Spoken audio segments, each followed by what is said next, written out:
even when we I knew there was something I was forgetting. Yep, that was it.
Alright, let's get started today. I have no idea how long today's gonna go. We're gonna do Pokemon TCG Pocket, because we haven't done that in a while, I realized. We haven't touched Pocket in, like, weeks. So, I want to do that, because we got a bunch of new packs. Then after that, we're going to do the Game Awards predictions, of which I have a bunch. We're going to go through all the nominees, I'll give my predictions, I'll do my votes. And then after that, we have a few news stories, and then I have a few WIBE things, I got a food thing, I got one video game thing, and then we got the Season 2 finale for Hazbin Hotel, and I watched both Wicked movies this week. So yeah, I don't know how long it's going to be.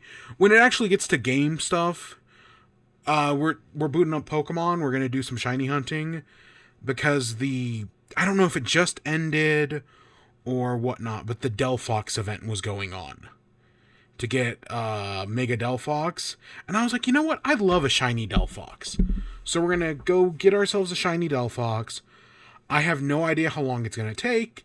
It is going to be very grindy, but, that's just how it be sometimes. So that is the plan at the moment. Should be pretty simple, pretty straightforward. And yeah.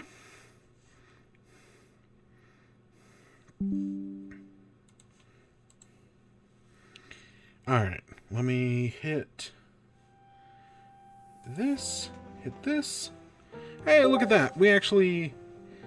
Yeah, I'm going to find uses for this screen nevertheless. So we got 3 packs. We got Mega Blaziken, Mega Altaria, Mega Gyarados. How I've been playing it so far, because I've already opened however many packs that is, what, 20 something? I usually do it every 50. So for the first 50 I did Blaziken, the next 50 to get to and points. I did another 50 to get to there, to Altaria, another 50 to get us to Gyarados, and finally our last 50, right, to get us to 200 was Blaziken again. So currently I'm working on Altaria, but I think we're going to open up 10 of each. That is my plan. I think that should be fine. Sure, we'll screw up my whatevers, but that's fine. As you can see, we have a bunch of hourglasses. I have been scrimping and saving. Ruffle, Plume Fossil, So far, my luck has been I got Mega Blaziken, which was cool. I got that on the last, pack number 200. But outside of that, I haven't really had that much luck. It could have definitely been worse. But that's the only Mega I've gotten so far. I've got a few EXs. Did I have Hitmon? No, I did not. EXs seem to be kind of rare in this set. I haven't gotten any of the illustrations, the animated ones. I haven't gotten any of those yet. So maybe we'll get lucky tonight, but I doubt it. I actually needed that Honedge.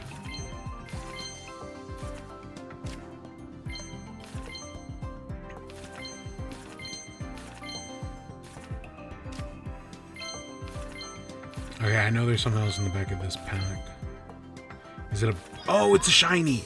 So they made a change with this set, where shinies are now the 6th card. Kind of like babies were the 6th card. That's a good change. Ooh. Okay, that's a full art? Again, I don't remember the terms. And I think this is our last pack, at least for the Blaziken set. Archeops, okay.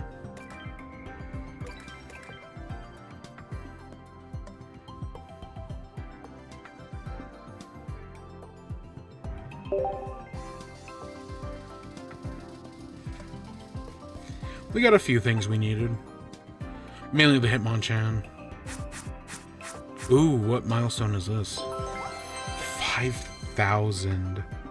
Wow. And I've never spent a dime. I have never spent a dime in this game. And I hopefully never will. God, 331. What a mess. Alright, let's open some Altaria.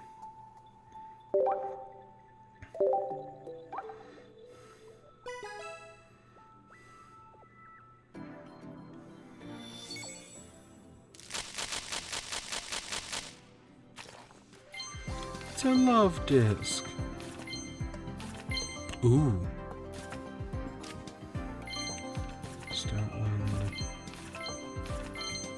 Jirachi. I tried to wonder pick that one earlier today. Jirachi.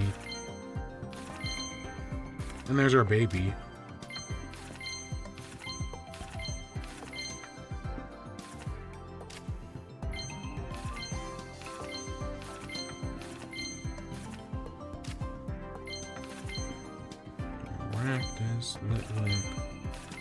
Ice Cube. Okay, we're getting some of those two diamond cards. Oh, there's something back here. It's a Gothorita. And a shiny Poplio. You can barely tell that's shiny. Okay, this pack's got something in it as well. Oh, is this the art? Oh, I haven't seen this one. Ooh. I've only seen the Blaziken one. I think that was Purple Closidio. I actually really like this. I like Mega Altaria. I really do. I think it's a really cool mon. Fairy Dragon's a great typing. I don't know if it's actually good, but I think it's cool. Okay, I'm glad I got that. That's great. Okay, at least we pulled something.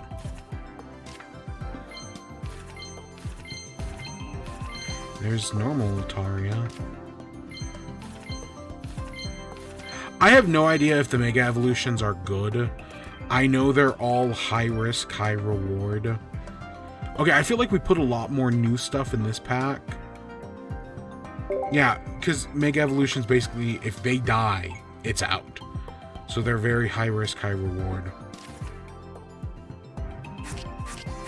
Or maybe Purple Cliff was the Gyarados? I don't remember.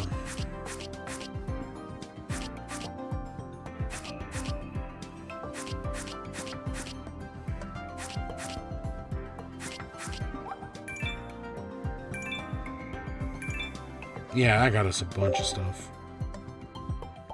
Alright, now we gotta open the Gyarados pack. Let's open 10 of these.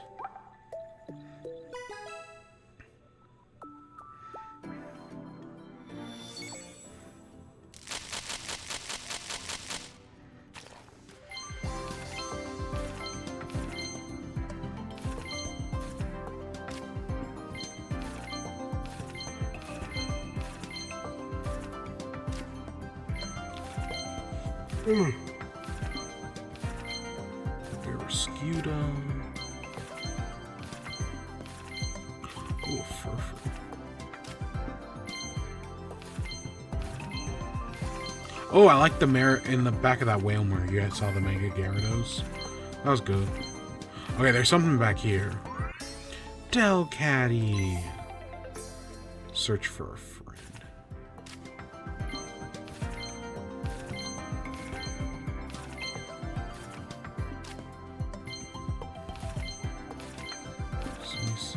Trevenant.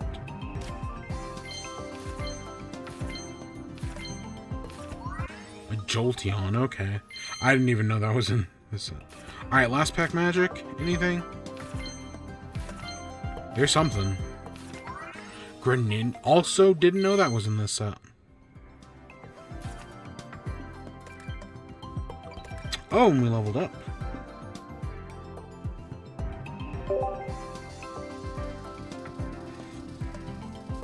Alright, there's a bunch of packs.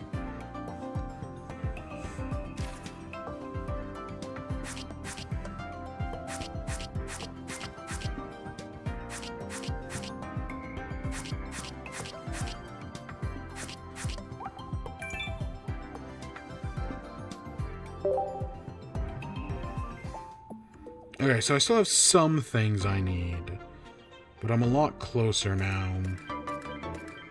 There we go, there's 43. I just completed a bunch of these.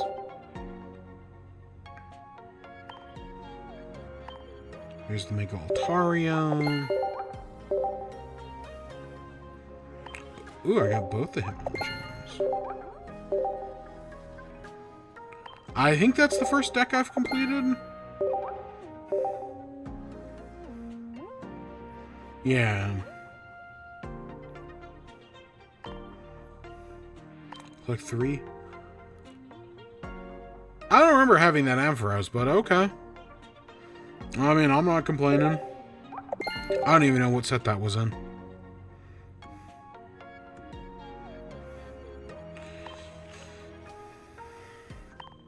So yeah, there we are, Mega Rising. We're still missing over 50 cards in the set, but hey, I'm a lot closer than I was. And you know, we got some of those Mega Evolutions. I only see the Altaria here.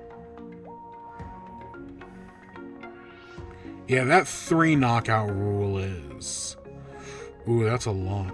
Oh, and wait, it's stage 1? So do I not need Altaria? Can I just play from Swablu?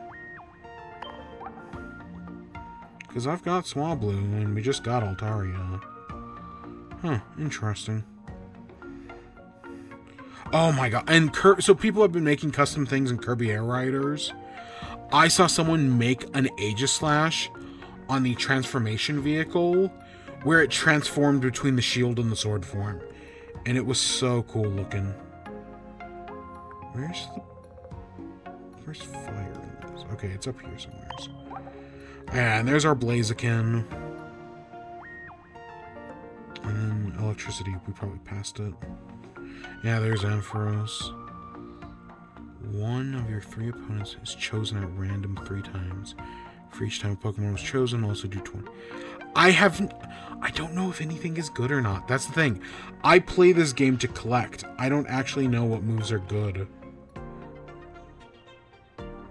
Well, there you go. There's some packs opened. I guess let's, disconnect from that. And then we'll get into the actual show.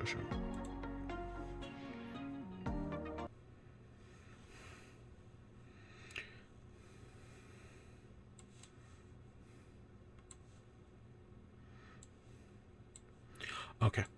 I was like, we're doing the Game Awards, right? Yes, we are. So, I guess let's, get into gaming news stuff. So, for gaming news tonight, the big thing is the Game Awards. I want to go over the nominees. I want to make my predictions. Have good old fun with that. And then from there, we'll boot up Pokemon. We've also got Zelda movie stuff, because we got our first tease at the Zelda movie, which is now filming. And then Xbox did a showcase. And while normally I don't talk about Xbox showcase, there was enough things where I was like, oh, that looks interesting. Yeah, fuck it, let's talk about it. I did not watch it live. I watched Kinda Funny watch it. But sometimes that's just how the cookie crumbles. Alright, let's see. If I hit this. Oh, boom, yes, I did it. Okay, the Game Awards. So, we're going to go through all the nominees. This is both me reacting to the nominees and making my predictions. I did watch this live when it happened, but I thought, let's just do it all at once. Okay, I actually want to start at the end and work our way up.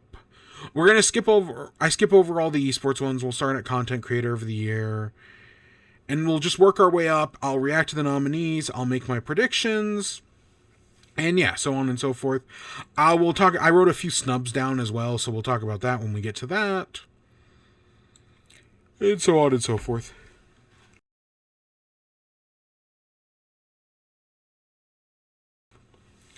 Alright. Content creator, Cadrell, Kai Cenat, Moist Critical, Sakura Miko, and the Burnt Peanut. I am going to be 1000% honest. I had never heard about this Burnt Peanut person until Cutie Cinderella announced the Streamer Awards. They were one of the nominees. And since then, I've seen them 4 times. Here, just random stuff on TikTok. I had never heard of this person until the other day. And now they're just everywheres. So, maybe that's a thing in their favor. But I'm voting Kai Cenat. Kai Cenat has been the biggest thing all year. The other one I think most critical is second. They were in that they're in that dispatch game, but Kai Cenat has just been so big that I think it just makes the most sense. Will this take me? Okay. Have I done esports game in the past? I don't know if I have. It's always just League of Legends. Most anticipated, oh wow, no shit, GTA. Some of these other, there's some good stuff in here. The Witcher, Resident Evil's a pretty big one. This is personally the one I care about, because I don't think GTA 6 is coming out next year. Real talk, I expect it to be delayed again. But Wolverine's cool.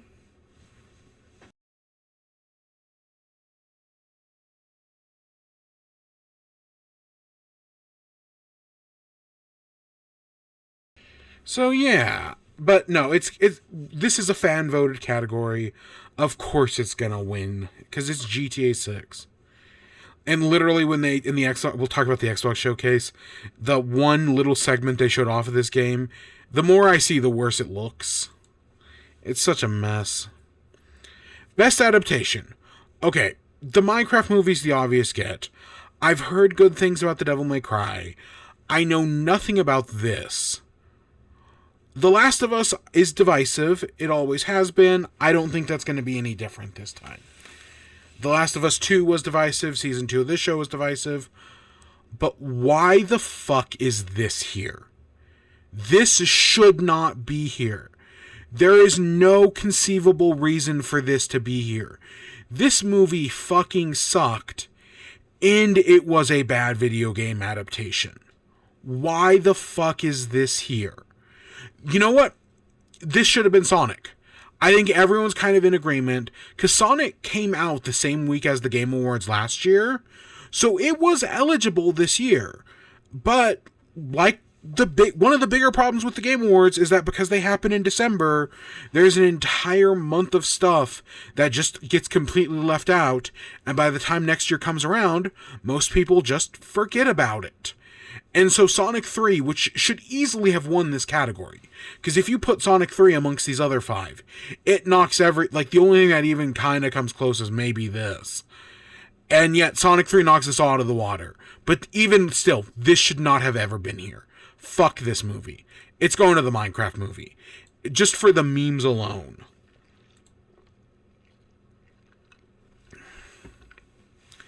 Best multiplayer. So we did predict last week that Split Fiction was going to be nominated. I honestly think we predicted all 4 of these. I just forgot to say Peak. I don't know why I didn't think of it. Peak actually makes perfect sense to be here. And you know what? Despite all the Arc Raider babies complaining, Battlefield fans have been chill, Nightwing fans have been chill, Split Fiction fans are chill. These guys are just the babies. But fuck them. I'm voting Peak.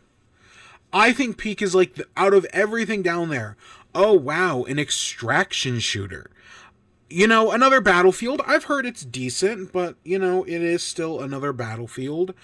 I know Peak is friend slop, but guess what? Compared to everything else on here, it's one of the more interesting things.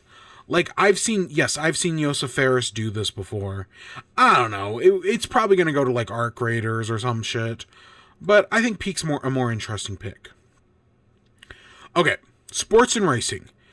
These two were kind of inevitable to be here. Hey, an EA Sports game. A racing game of some sort. You know, F1 racing. Those two were kind of going to be here. Or at least some combination of them. Mario Kart and Sonic. Mario Kart and Sonic going head to head. That's a big, that used to be a big deal back in the day. And, the console wars are over nowadays. And the bit wars ended back in 2001? But that's still, that's cool to see. I like that Rematch is here, though. It's not going to win. Rematch was never going to win this category. But I like that it's here. If you've never heard of Rematch, imagine Rematch is made by the developers of Sifu. And the easiest way to describe it is, you know how Rocket League is just car soccer? Imagine if you took Rocket League and made it people soccer. 3 degrees of separation. What if you turned the cars back into people, but still kept some of those ideas from Rocket League? That's Rematch. Is it a good game? I mean, it's better than DragX Drive, which is, Rocket League basketball. Different than the actual Rocket League basketball. But no, it's going to go to Mario Kart. But I'm glad, Rematch got nominated. I totally feel that Kirby should have been over one of these two. I know it just came out yesterday. There are games on this list we'll get to later categories. Games that hadn't released yet that got nominations. Kirby is easily better than both of these games. It's definitely better than this one. But I'd rather have Rematch here and just fuck F1 or fuck FC 26. Either one I don't care about. This should have been Kirby. This should have been a 3-way racing thing and then just have 2 soccer games also there.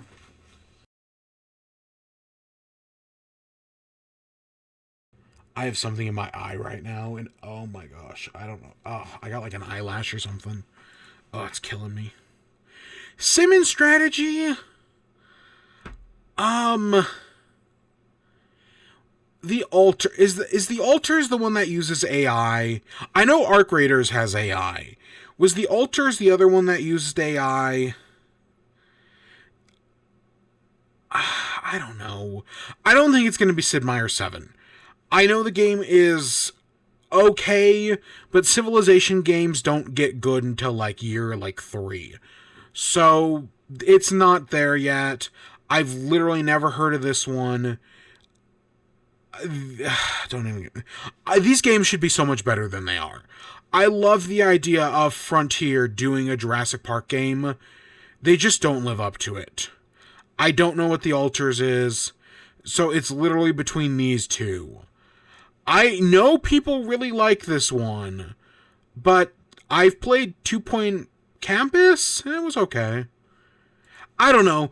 I've talked in the past about how the Game Awards, sometimes there just aren't enough good nominations, and this kind of feels like... We'll get to the fighting game category in a second, but sometimes this just doesn't feel like it. Okay, I really like the nominees for Best Nintendo Game. You've got Donkey Kong Bonanza and Mario Kart. Obviously, two contenders for Best Nintendo Game. They're the Nintendo games. You've got Lego Party and Lego Voyagers. Also, pretty good. Lego Voyagers is basically a Josef Fares style game. So that's a neat get. And then Lego Party, I've actually heard, is the best Mario Party game that's, not Mario Party. Because when most people try to do Mario Party, they, fuck it up, and it's just never as good. I've heard Lego Party is actually pretty good. Because I can never get into, Pummel Party. I've tried. It just doesn't hit the same. Sonic Racing is here. It's not gonna win over Mario Kart. Let's just say that. No matter what Sonic is nominated for, Mario Kart will always beat it. And then Split Fiction, It Takes Two did win this category, in 2021? It's one of the few non-Nintendo games to win Best Nintendo. It and Astrobot. But it's going to Donkey Kong Bonanza. I mean, Bonanza's the only game nominated in this category for Game of the Year. It's going to Bonanza. I think Bonanza's going to walk away with something. And I bet Mario Kart's also going to walk away with something. Only one thing each. But it's going to be more than Sonic. This is the category. 2XKO. Capcom Fighting Collection 2.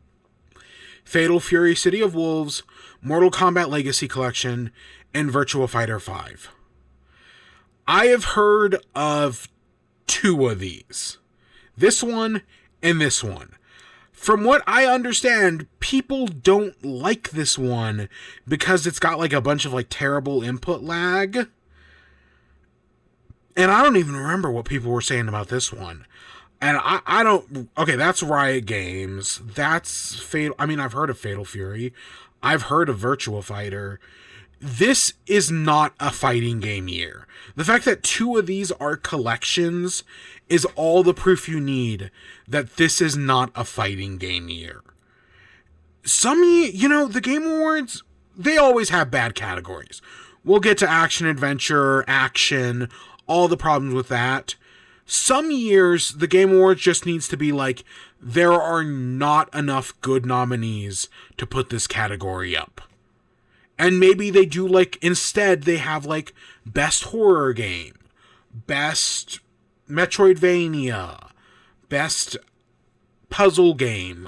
Do they have a puzzle game category? I guess Sim and Strategy. Either way, the Game Awards needs to have flexible categories.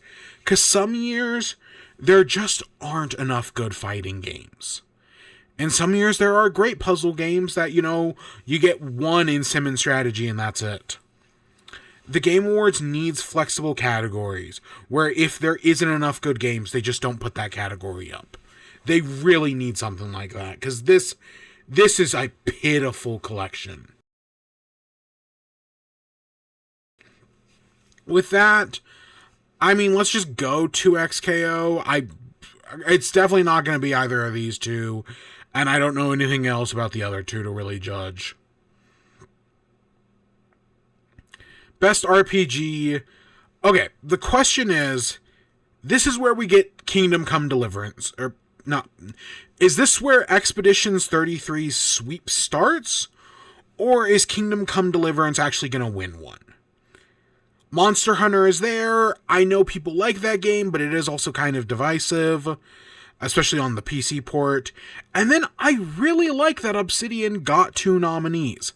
I know Avowed is very much a middle shelf game, and some people just can't handle that.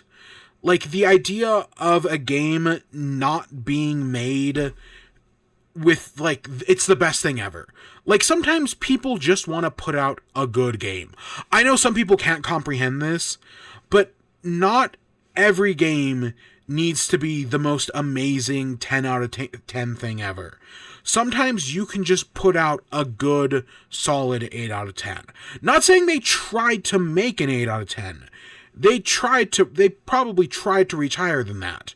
But when they ended up at an 8 out of 10, that's A-okay. And the same thing is kind of true of the Outer Worlds 2 as well. I think compared to the first game, I've heard this one is a vast improvement, which the first one was kind of like, right? It was kind of like a solid 8 out of 10. And I've heard this one is a lot better. That is good. I don't think it's going to go to either of these two. It's really down between these two. And while I do think it is totally possible we're going to get Expedition 33 sweep, I'm going to give something to Kingdom Come Deliverance. Because while these are both RPGs, from what I've heard about Kingdom Come Deliverance, it is very genre redefining. Like, that's what makes it so good, is how much it, like, reshapes the genre. Whereas Expedition 33 is, takes influence from older Final Fantasy games. It kind of, in my opinion, takes some influence from some Paper Mario stuff. Or, I guess, Mario and Luigi games, / Legend of the Seven Stars. Whatever, you get my point. Like, they take influence from a bunch of stuff, whereas I guess this is like a genre-defying thing. I don't know. I do think Expedition 33 sweep is going to happen, but yeah. Action-adventure. For the best action-adventure game, combining combat with traversals and puzzles, you got Death Stranding 2, Ghost of Yotei, Hollow Knight Silksong, Indiana Jones and the Great Circle, Split Fiction. These are all entirely different games that feel different. Some of them are different genres. Like, yeah, this one is more puzzle game, but this is a fucking 2D Metroidvania. This is more than walking simulator. This is a multiplayer game. What the fuck is action adventure? We say this every year. Categories like action adventure are so piss poorly defined that you get all great games, by the way. All of these games are fantastic. But what the fuck is that? What do any of these games have in common? Outside, they have action sequences. They have traversal. They have puzzles. Oh, wow. Fucking... And you could put anything else in here. Like, if it wasn't for best RPG being its own thing, you could throw Claire Expedition, you could throw Kingdom Come, you could throw Donkey Kong Bonanza in here. Because it's got traversal, it's got combat, it's got puzzles, it's just also a platformer. There's another category they could potentially add. Best platformer. Because there's a lot, like Silksong, Bonanza, third example here that I can't think of off the top of my head. All be best platformers.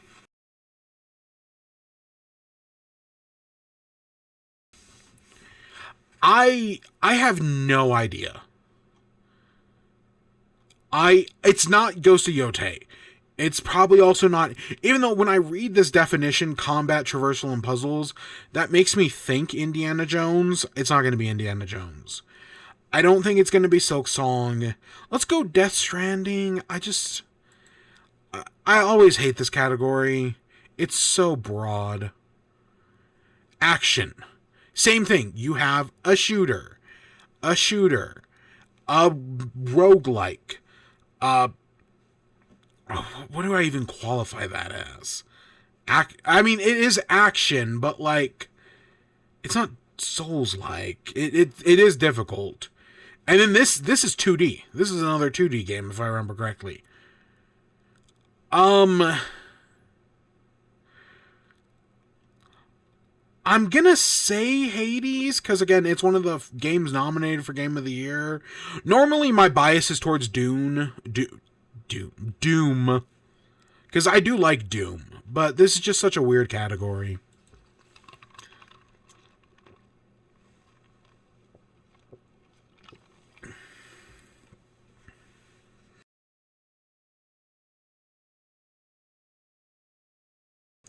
Remember earlier when I mentioned, hey, you know, there are games that got nominated that hadn't released. This game released yesterday. This game got nominated without even releasing yet. Because sometimes that's how it works. Yeah, you know, especially when you get it into critics' hands early. I had heard of this one, you know, it's got Neil Patrick Harris in it, who I do like. Controversies aside. I'd never heard of these two. It's an alien game. It could, I don't know if it's good or not, but I had heard of the Midnight Walk, so I'm giving it to that. Best mobile game. Hey, gotcha game trash. Gotcha game trash. Gotcha game trash. Gotcha game trash. Gotcha game trash. Wow, it's almost like mobile games fucking suck. With that, the horse game was the most popular game this year. It's not even close that's gonna win it. I don't care if horse game wins. I just want Sonic to lose. Best debut indie. Wow, they only nominated 4? Okay. It's gonna be Expedition 33. It's not even close.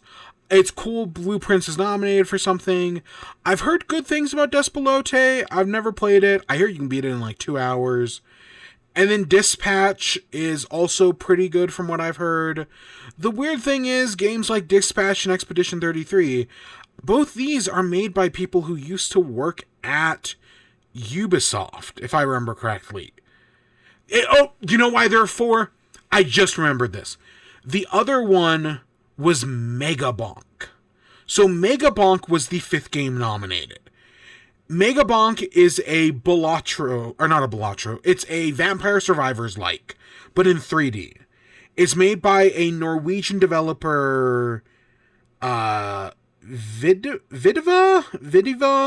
Something like that. Well, so they had their game nominated. And then randomly, did I bookmark the tweet? Let me see if I bookmarked the tweet, because if I'll pull it up if I remembered to.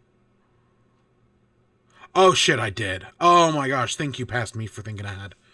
So they put out earlier this week, so Megabonk Games, I'm withdrawing from the Game Awards. It's an honor and a dream for Megabonk to be nominated for the Game Awards, but unfortunately, I don't think it qualifies for the category Best Debut Indie Game. I've made games in the past under different studio names, so Megabonk is not my debut game. I really appreciate the nomination and support and vote, but it doesn't feel right in this category. You should vote for one of the other nominees of the amazing debut titles. They are all amazing games. Thank you again. New Megabonk update coming soon. John Megabonk. That's what happened. So here's my thing.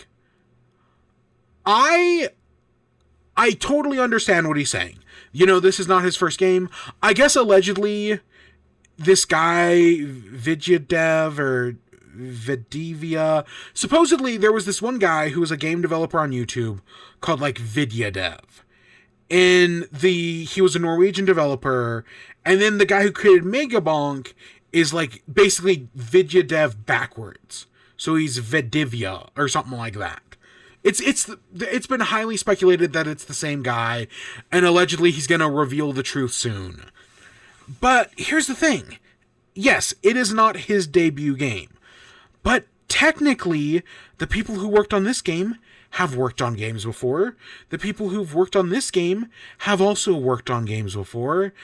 I don't know about these other two, but I know for sure these two have games under their pocket.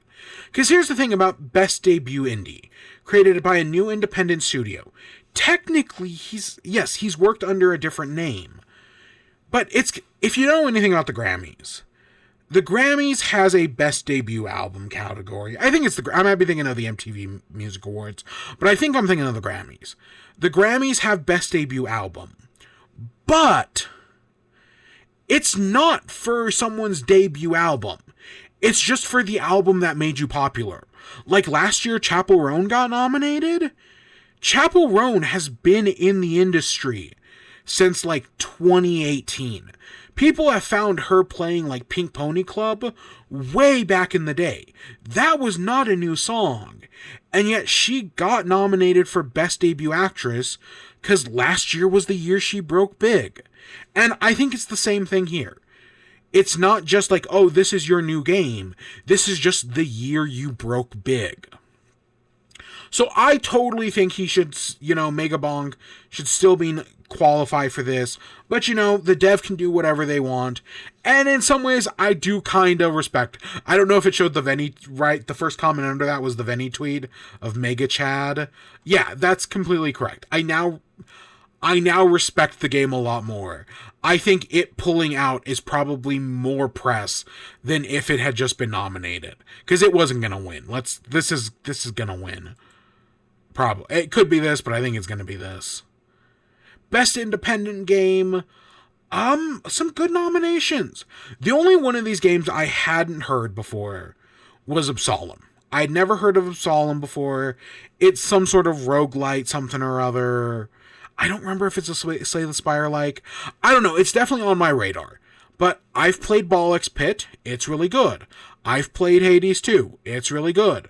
I've actually beaten Silksong. It's also very good. Blueprints is an acquired taste, but if you have that acquired taste, you're going to have a great time with it. It's been on my short list of games to play for a long time. But is Clair Obscura going to take it? I know, okay, so for the Game Awards, for Outstanding Creative and Technical Achievement in a game made outside the traditional publisher system. Yes, Clair Obscura is made outside of the traditional publisher system.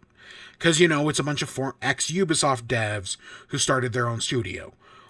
But even though it's like a 30-person studio, they had like hundreds of outside contractors. Meanwhile, I want to say Bollocks Pit is like, Kenny's son. Sure, they got published by Devolver, but I want to say the team is Kenny's son and like 3 other people. Team Cherry, we know, is like 2 people with like 2 or 3 more outside, helping out. I have no idea how big Supergiant is.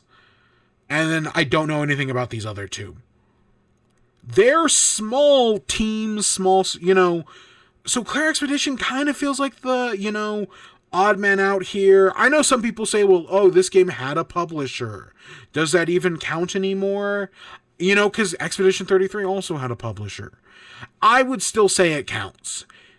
I do still stand by that it counts.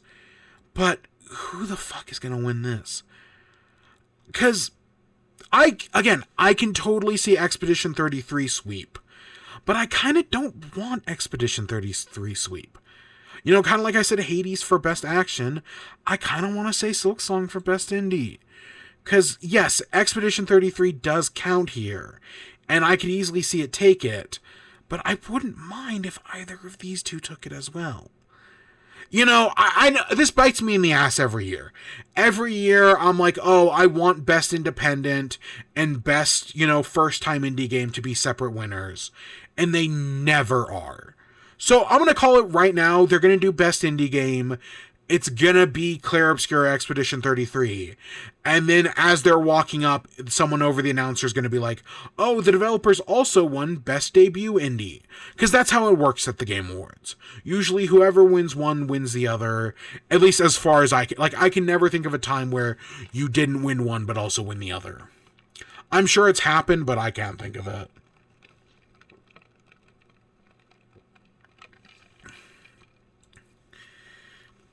Best Community Support. Okay. Baldur's Gate, I know, had an update this year.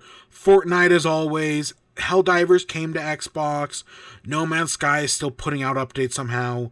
The one weird one here is kind of Final Fantasy XIV, because even though it's a good game, they just didn't have a major update this year.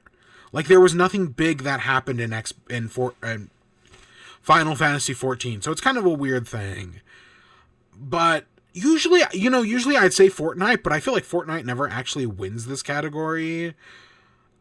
No Man's Sky's won it at least once. I could see them winning it again. I'm gonna say Baldur's Gate won it. Let's go to Helldivers.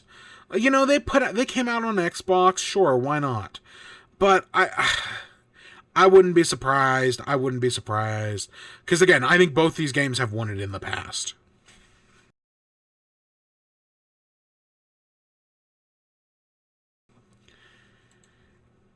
Best ongoing. It's kind of the same thing, you know. I get it. They keep supporting. But I'm going to go Marvel Rivals. They just dropped Gambit. Rogue is coming soon. I actually just got back into Marvel Rivals recently. Yeah, it's good. I'd love to see that actually get something. Because last year it got snubbed because it came out too late. And it was not nominated for Best Multiplayer this year. Because again, if it comes out in December, it kind of gets forgotten about. Games for Impact. Consume Me, I've never heard of. Despelote, I've heard good things. Lost Records, Bloom and Rage. I remember people talking when the first episode came out, but I didn't hear anything past that. South of Midnight, I heard was decent. Nothing amazing, but I heard it was decent. And then Wanderstop, I want to say Wanderstop is the guy who did the Stanley Parable. That, you know, Doug's brother. I want to say that's their next game. And I heard it was okay. I want to say it's still in early access. But I heard it was okay. I'm going to go Despelote. Innovation and accessibility. Hey, guess what? I actually predicted that one. And guess what? I'm going to vote for Assassin's Creed. Because even though Ubisoft is kind of in the shitter right now, when it comes to accessibility, somehow the dude bro company Ubisoft knows their shit when it comes to accessibility. Yeah, your best guess is as good as mine, but trust me. Okay, let's talk about this category. Did I skip anything? Oh shit, I did actually skip some snubs. I will roll back around to it at the end. Okay, well, with this, you got Ben Starr from Claire Expedition 33, Charlie Cox, Claire Expedition 33, Jennifer English, Claire Expedition 33. 3 Expedition 33 nominees. You also have Erika Ishii. Fantastic. Good for them. I'm really happy. You know me, I'm a big Dropout guy. I'm glad Erika Ishii got the nomination. Kanutsu Kato for Silent Hill F. Okay. And then I've heard Troy Baker is great as Indiana Jones. They were in something else recently as well. Maybe Dispatch, maybe something. They were in something else good as well. But I personally think this is too many nominations for Expedition 33. Because there are some snubs here. I definitely feel like Aaron Paul could have been nominated for Dispatch. I've heard they're fantastic in that game. And then the other one is Judy Alice Lee for Hades 2. They voice Melanoe. I feel like that would have also been a great nomination. So those are 2 overlooks, in my opinion, that at least one of them could have gone to one of these 3 Expedition 33 people. So who do I think is actually getting it? Okay, I'm writing. It's going to be one of the Expedition 33 sweep. I'm going to write off Charlie Cox. They haven't even played the game. They barely remember they're in it. And yeah. So it's either between Ben Starr or Jennifer English. I've heard some great things about Jennifer English. But I'm going to vote Ben Starr. Because this is Ben Starr's year. This is their big year. They're being talked about. They just had the thing on the Golden Joysticks. You know, they've been doing all the marketing for Balatro. this is their year. This is their, award to lose. But if Jennifer English wins it, I wouldn't be surprised. Best audio design. It's between these two. But Expedition 33 sweep. I really need to play this game, I guess. But if Kojima wins it, I wouldn't be surprised. Best score in music. Silksong has some great music. Hades 2 has some great music. Expedition 33, some great music. Ghost of Yote, I have no idea. Death Stranding has some great music. The big snub for me here, though, is Mario Kart World. Mario Kart World has an amazing soundtrack. I know it's a lot of remixes of classic songs, but it is some of the best remixes ever put to game. It is such a good soundtrack. The fact that you cannot listen to it on the Nintendo Music app, the fact that there is no in-game record player, is a crime. Because it is such a good soundtrack. And every time your favorite song comes on, you get so excited. It's going to go to Expedition 33. I've heard it's amazing. But Mario Kart is definitely a snub here. It should have gotten a nomination. Over which one? They can nominate 6 games. It could have just been the 6th one. I know they've only done that for like 2 of the categories. But still. Art direction. Hey, look, it's the exact same fucking games. I have no idea. I have no idea.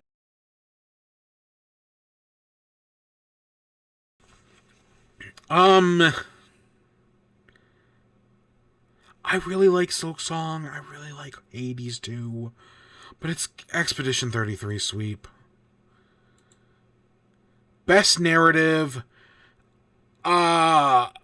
It's between these two, really. From what I hear, Kojima's kind of got his shit together, because I know the original Death Stranding was kind of a mess. I hear this one's better. Expedition 33 sweep. It's just, this is kind of why I hope that something else wins Best Indie, because Expedition's gonna clean up in all these other categories. Game direction. Okay, this one's a little harder, because Kojima is a Game Awards darling. Josef Fares is a Game Awards darling. Either of those could win. When I read this, awarded for outstanding creative vision and innovation in game direction and design. This is just doing Hades again. This is just doing Ghost of Yote again. I don't know if this is just doing Death Stranding again, but I would assume so. I know this is It Takes Two again, but I've heard this is like a lot more innovative than It Takes Two. You know what? Fuck it. Let's vote for Split Fiction. I think when I read that category description, I think of Split Fiction. While I have not played this game, I have seen other people play it. I think it's good enough. But if it's Expedition 33, I will in no way be surprised. And that brings us to Game of the Year. Recognizing a game that delivers the absolute best experience across all creative and technical fields. Your nominees are Expedition 33, Death Stranding 2, Donkey Kong Bonanza, Hades 2, Hollow Knight Silksong, and Kingdom Come Deliverance 2. When I made my predictions last week, I predicted Expedition 33, Donkey Kong Bonanza, Hades 2, and Silksong. Those were all the ones guaranteed to be on this list. Then my second prediction, like 90%, was Death Stranding 2, which I nailed. And then my other one was Ghost of Yote. I thought for sure it was going to be Ghost of Yote. I did predict Kingdom Come Deliverance 2 was on my short list, but it was actually at the bottom of my short list. So, it's good that it's got a nomination. I've heard great things about it. But it's just, I don't think it's going to win. It's between these big four. I really do think, okay, I don't think it's going to be Kingdom Come. I don't think it's going to be Death Stranding. I think those two are out immediately. Next up, I would probably get rid of Bonanza. I like Bonanza a lot. I really do. It's a great game. It's got a fantastic ending. I don't think it's going to win. I don't think it's going to win. And then I'd probably get rid of Silksong next. For as much as I loved Silksong, and as good as the game is, and, as popular as it is, I just don't think it's going to win. It really comes down to Claire Expedition 33 and Hades 2. Claire Expedition 33 is, the fan favorite. It's the one people want to win. It's big. It's popular. I could easily see it taking it. Hades 2, on the other hand, is, well, the original Hades didn't win Game of the Year. At least I don't think it did. I have no idea what it lost to. I could not tell you for the life of me what won Game of the Year 2020. But Hades 2 is the highest reviewed game of the year. Over everything, this is number... Let me just open Critic, shall we? Let's just go take a look, shall we? If we go to Open Critic, is there just a way I can view more? Yeah. So this doesn't count. We all agree this doesn't count. It's Hades 2, then right below it is Expedition 33. Yeah, I really do think it's a fight between these two. Then this, which, 12 people have reviewed this doesn't really count. It's these two, and then, surprisingly, Split Fiction didn't get the nomination. Death Stranding's right there. Blueprints. Again, Blueprints is an acquired taste. You gotta scroll all the way down here to 14 to get Kingdom Come Deliverance 2. I really do think, yeah, sure, these games are both good, and, 5 and 6, but they're not gonna take it. It's gonna be between the fan favorite and the highest rated game of the year. And I wouldn't be surprised if either of them wins, but it's Expedition 33 sweep. Okay, who the fuck... What won Game of the Year? I don't care. Oh, The Last of Us 2, of course, that was nominated. Yeah. I mean, Hades 2 was the original Hades was my Game of the Year in 2020. As the guy who put over 360 hours into Animal Crossing, the 50 I put into Hades 2, or in the original, I keep saying Hades 2, the 50 hours I put into the original Hades made it my Game of the Year, even though I played it for a quarter less. So yeah, I think it's just going to be Expedition 33 sweep. The other snubs I forgot to talk about, because there was one. If we go back to Best... Let's do Best Independent. The two big games who also did not get nominated.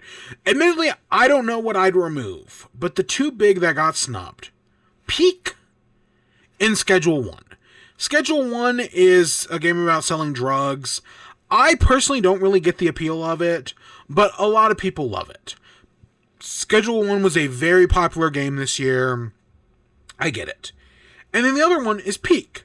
Peak is Peak. It's a fantastic game. It got nominated in Best Multiplayer for a reason, wherever that is. Yeah, Best Multiplayer. Because Peak is a great game. I totally think it should have been nominated for this. Can't be nominated for the other category, but it could be for this one. That's why I kind of rooting for it from Best Multiplayer, because I do think it kind of got snubbed here. Admittedly, the only thing it could get rid of is Absalom, but I only say that because I've never played it. Maybe if I do finally play it, maybe I'll think differently. But yeah, those are my predictions for Game of the Year.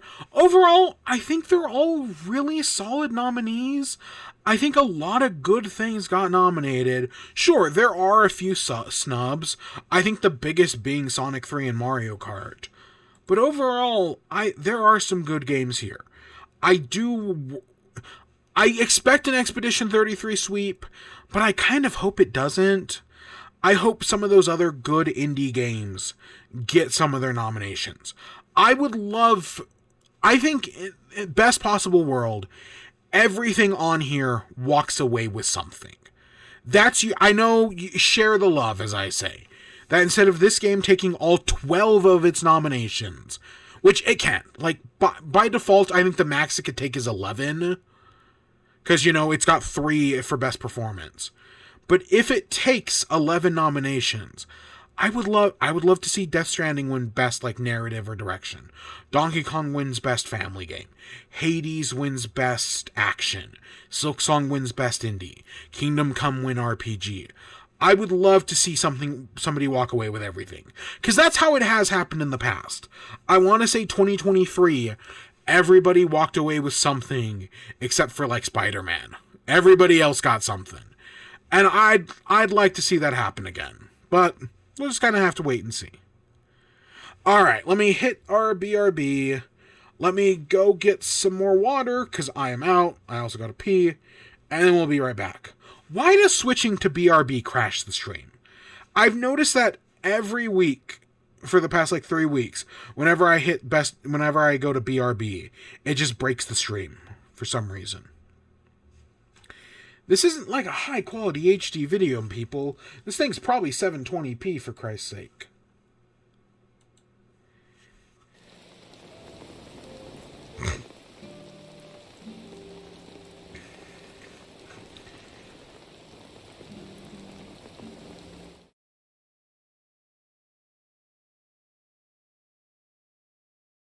It's not getting any better. I don't know what it is, and it's just switching the sources. Switching the sources completely breaks the stream. And I don't know why. Alright, okay. Assuming this fixes itself, which it should. We'll be back in a minute with Pokemon.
back. Oh yeah, we're here in Pokemon. I booted up. I took us to a cafe. And so now we're here in Legend CA. Oh, I forgot to change the screen thing. Pokemon Legend CA. So we're here in a Wild Area 20. Or 18, I mean. So here in Wild Zone 18, you can find Salamence, you can find Bagon, you can find Lopunny, and there's a few other things. But the big one we're looking for is if you come up here onto the roof, you can find Altaria and the other guy, Noivern. A Pokemon I'm surprised didn't get a Mega. Noivern very much feels like it could use a Mega. But regardless, you can come up here, and on the other side of the rooftop, over here, there's Fennekin. There's only one, and it can run away from you. But you can see it right off there in the distance, beyond the Noivern and the Noibat. And all we're going to do is we're going to sleep at this bench. You sleep until night, you play the night animation, you get up the next morning, and there you go. And it respawns, it reloads all the spawns, and we're just going to do that over and over again for however long it takes. Hopefully it won't take us that long. Hopefully like an hour? I don't know. I have not had great shiny hunting luck in this game. Some people are very lucky and have boxes full of shit. Specifically birds.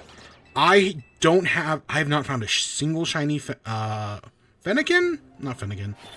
What's it called? The bird. Fletchling. I have not found a single shiny Fletchling, and I have not found a single shiny Pidgey. And I know people who have boxes full of the fuckers. So maybe I'm just unlucky. I don't know. We'll see. This is gonna take us a while. But my hope is, we get it within an hour. Or at least we get something in the next hour by the time we're finished. We'll see. But that's it. That's all this is just running into the bench, pressing A, and rinse and repeat. You know what I didn't put on here? Ooh. Real quick. So, one of the things we do have, is we got Mega Zeraora. Zeraora? Zeraora? So, Pokemon Legends ZA has its DLC, and as part of it, they've been revealing a new Mega Pokemon every, other week. Zeraora? I don't know if it's Zeraora, Zeraora. I don't know entirely how it's pronounced. Zeraora? I think it might be Zeraora. It's either Zeraora or Zeraora. Zeraora? I don't know. Zeraora is very much it's a furry bait Pokemon. It's Gen 7? I think it's Gen 7. It's Lucario. It's Zoroark. It's... I can't think of any other. I mean, there's a lot of them, but... every Pokemon generation tends to have that, furry bait Pokemon that is clearly made for, a movie or to be in Smash Bros. And Zeraora kind of feels like that. It very much reminds me of... imagine if they made Electric-type Lucario. That's Zeraora. Zeraora. Whatever. And it got a Mega Evolution, and the Mega Evolution I actually think looks very nice. It kind of does the, Charizard thing, where instead of being orange, Charizard becomes black. This does the same thing, where instead of, it goes from yellow to black, but it's got accents of blue. It's got Zeraora's blue accents. I think overall it looks good. It leans more heavily into the blue, but it keeps a little bit of the yellow. For some reason in my mind, I was like, is this the shiny? Because isn't the shiny black? No, the shiny is white. So I bet the Mega is also white. With, I want to say, a green accents. Either way, I think it's a decent Mega. It literally just took the original Pokemon, and it's what if we did more of it? Which, to be fair, that's what some people want. Some people just want, hey, Pokemon, but more. At least this one isn't unlocked behind a stupid mystery event, from what I can tell. Does this mean we're also getting Mega Hoopa? Because this is the second mythical to get a Mega Evolution. I could see Mega Hoopa. I know Hoopa's got its stupid Unbound form, which I hate Hoopa, by the way. I think Little Hoopa is fine, but Genie Hoopa, Unbound, I think it's ugly. I do. Yeah. Alright, let's talk about Zelda movie. So, the Zelda movie started filming in New Zealand recently. And there was actually some set leaks. Originally, on Twitter, there was a set leak that showed it was Zelda and a woman with white hair who I'm guessing is Impa. Like, I'd be surprised if it wasn't Impa. And they were standing in front of some horses. And then we also got a set leak of Link from the back. So you could see Link. He didn't have a hat. At least I don't think he had a hat in the set leak. But yeah, we were starting to get some images from the set leak. So that's why I'm guessing Nintendo released these images. Because on probably like Monday, Tuesday, Nintendo released a short video on their Nintendo Today app that gave us our first look at Link and Zelda. And now, I think these designs are interesting. There are some people who I know do not like these designs, because they don't look enough like Zelda and Link. That they're very basic, you know, I've seen people say like, oh, this is just like Christopher Nolan's The Odyssey, or this is the Lord of the Ringsification fantasy, that everything has to look like that. I wouldn't go that far. I know, I guess allegedly part of this is like, they didn't want them to look like cosplay. They wanted it to look more realistic. That's what they were going for. Because, you know, cosplay, though there are realistic cosplays, there is an effort in cosplay to be like, let's look exactly like the character. You know, like, I've seen some crazy wigs. No, this is not going for that. This is going for more, like, worn, like, these are worn clothes. This is used stuff by real people. I think it's fine. Like, yeah, again, I agree with most other people when they say that I would much rather have had, like, a Ghibli animated Zelda movie. But just because I would rather have that doesn't mean that a live-action Zelda movie is inherently bad.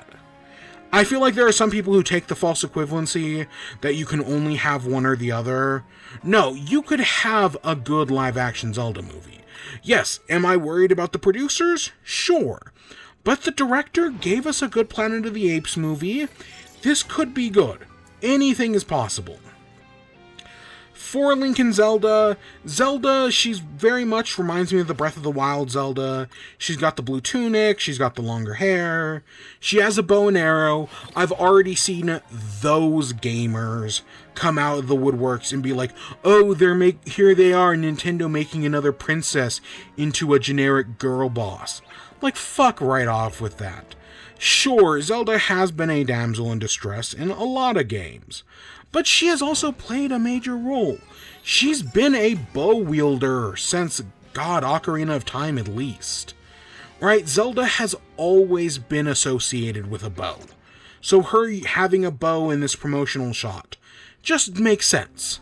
Zelda has always had a bow. She's got one. Does she have one in Breath of the Wild and Tears of the Kingdom? I honestly am not entirely... Okay, I'm thinking of an Age of Calamity and Age of Imprisonment. Okay, I haven't played Age of Imprisonment. But in Age of Calamity, she uses the ruins, and she uses light magic, but I don't remember if she has a light bow. I'm assuming she has the light bow that she gives Link at the end of the Breath of the Wild. But again, the light bow is her bow. I know in Wind Waker, she's got a bow. In Twilight Princess, when you both ride on horseback, she's got a bow. In Ocarina of Time, she's got a bow. At least I think she has a bow. She also does magic attacks in that one. Zelda is very much associated with the bow. This is nothing new.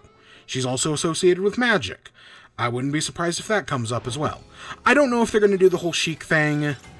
I'd say it's 50-50.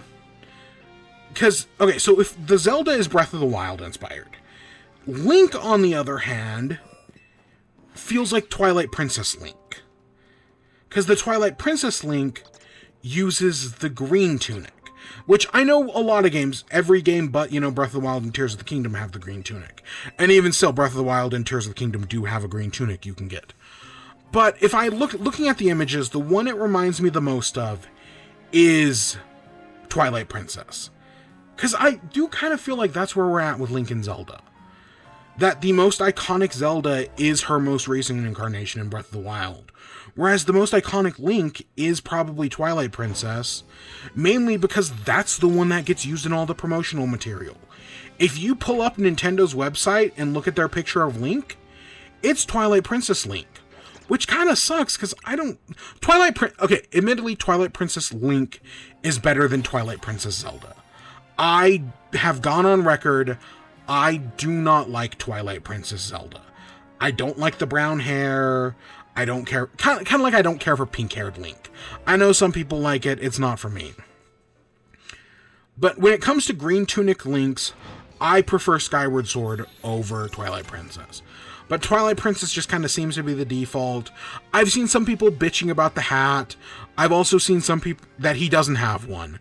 I've also seen some people joking like, oh, this means they're doing Minish Cap, because it's going to be the quest for Link to have his hat.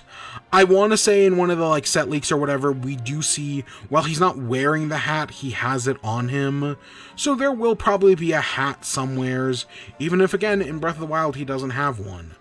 But I'm kind of surprised, if they're adapting Breath of the Wild, I would have expected them to be doing both the blue Link and Zeldas. But for them to be mixing is interesting. I don't think it's bad. Because here's the thing. If you had asked me which Zelda game should be adapted into the movie, I feel like the most obvious one is Ocarina of Time.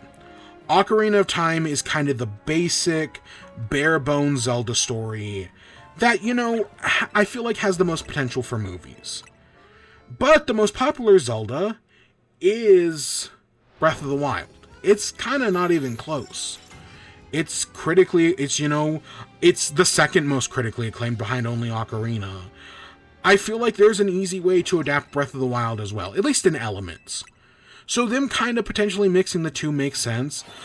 I said it before, and I haven't played Age of Imprisonment, but I will stand by from what we see of the past in Tears of the Kingdom. That very much is Ocarina of Time. So them potentially doing some Ocarina of Time in Breath of the Wild mixed, I think makes sense. But I think these photos are fine. Some people, the internet is a horrible, miserable place. And a lot of people, the loudest people, can only see the worst in them. They can only see the worst of anything. And if you like anything, then you're accused of being, a dick writer, a sellout, a third example. Not a gooner. What's the word I'm looking for? Not a graper.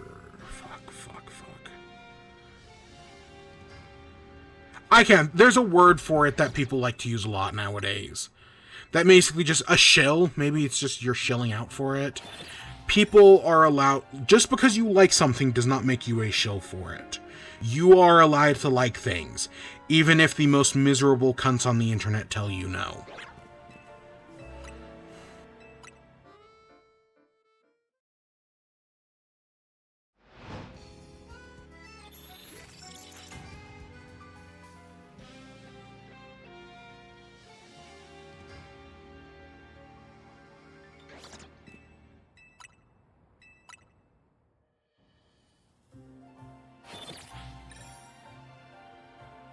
Blow my nose.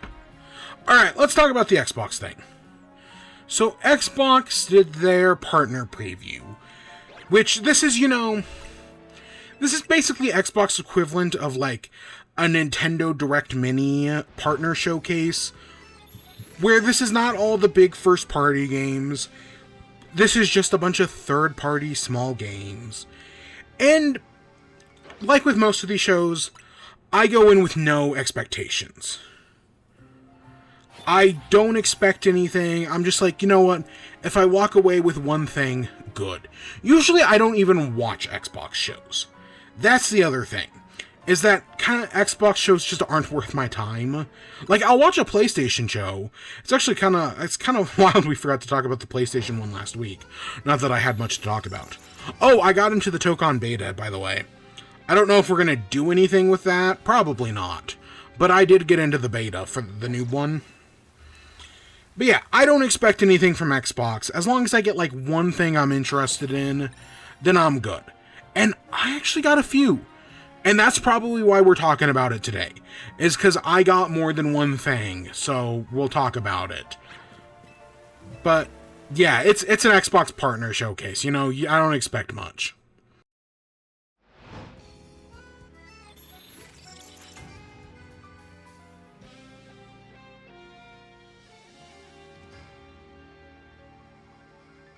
So I'm going to go over a few things. I'm not going to go over everything, obviously.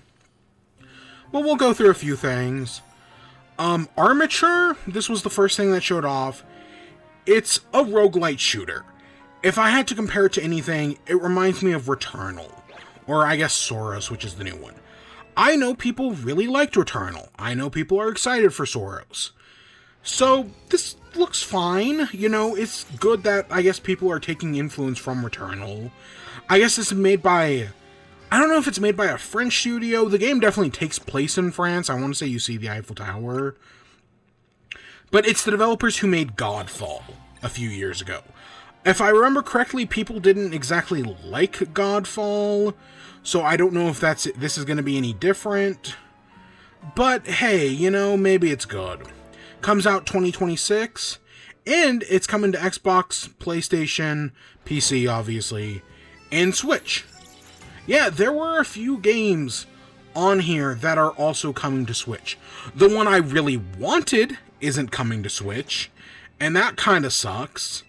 But there are, I'm not going to mention all of the console releases, but there are a few things that are coming to Switch. There are also a few things coming to Game Pass. I only wrote down like one or two, but there are a few things also that are going to be day one on Game Pass. Probably the Ultimate tier. Yeah. Next up, the Mound, Omen of Cthulhu. From what I could tell, this was a 4-player co-op survival horror game, and it comes out summer of next year.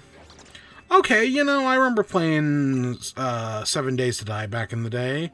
It's been a while since I played, you know, co-op survival horror. Will I play this one? Probably not, but hey, it's there. Okay, starting to get to the stuff I actually care about. Dave the Diver. Did you know Dave the Diver was not on Xbox? That kind of blows me away. I feel like indie games release in 3 waves. The first wave is always PC. Indie games will always come to PC because that's where they start. From there, I feel like they either go to Xbox and PlayStation first, and then Switch second, or they go to Switch first, and then come to Xbox and PlayStation later. With the exception of, like, exclusives. Like, I know, you know, like, Hades 2 is Switch exclusive for, like, a year. Or Baby Steps is PlayStation exclusive for a year. Right? With the exception of stuff like that, I usually feel like those games always come together. Xbox and PlayStation are always together, Switch is always on its own, and they're going to go one or the other. And there is a game like that in this presentation that is Xbox only. But I had no idea Dave the Diver was not on Xbox. That kind of blows me away. That feels like one of those games that very obviously should have been on Xbox the same time as PlayStation. Like, if it was just like, hey, guess what, we're adding Dave the Diver to Game Pass. Yeah, that wouldn't surprise me. But the fact that it wasn't on Xbox at all? Wild. But it's coming to Xbox. It's a great game, by the way. Not an indie game, despite it looking like one, and despite what the Game Awards tell you. But it is an indie game, or it is not an indie game. And it's getting a DLC. They're doing an In the Jungle DLC. Sadly, you can no longer get the Godzilla DLC, which sucks. But they are doing a DLC called In the Jungle. Presumably it's coming to all consoles as well. And it's coming early next year. So, yeah, that's cool. see. Wait. I think that was shiny. I think we got a shiny Alpha Lopunny. Hey, we got something. Yep, sure enough, that looks pink to me. What's a good name for a shiny Lopunny? Like, I want it, like, my first thought is something pink, like cotton candy. But I don't like that name. Oh, you know what? Maybe I'll name it. What's the... Oh, shit. Okay, I got that. Okay, so no matter what, we're walking away with a shiny. And I actually like shiny Lopunny. That's actually pretty cool. What's the... There's a song called, like, Cotton Candy in Hazbin Hotel, or in Hell of a Boss. What the fuck is that? Is that Beelzebub who sings that? It's Kesha. It's Kesha who voices them. That's cool. Okay, we got something. That's nice. Maybe I'll do that later. Okay, so that Dave the Diver, cool, great game. If you own an Xbox and that's the only thing you play on, definitely recommend it.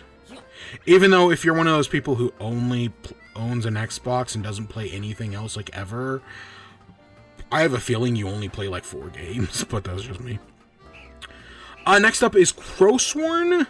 This is a Kickstarter Metroidvania game. That's a shiny Bagon. That's a green Bagon.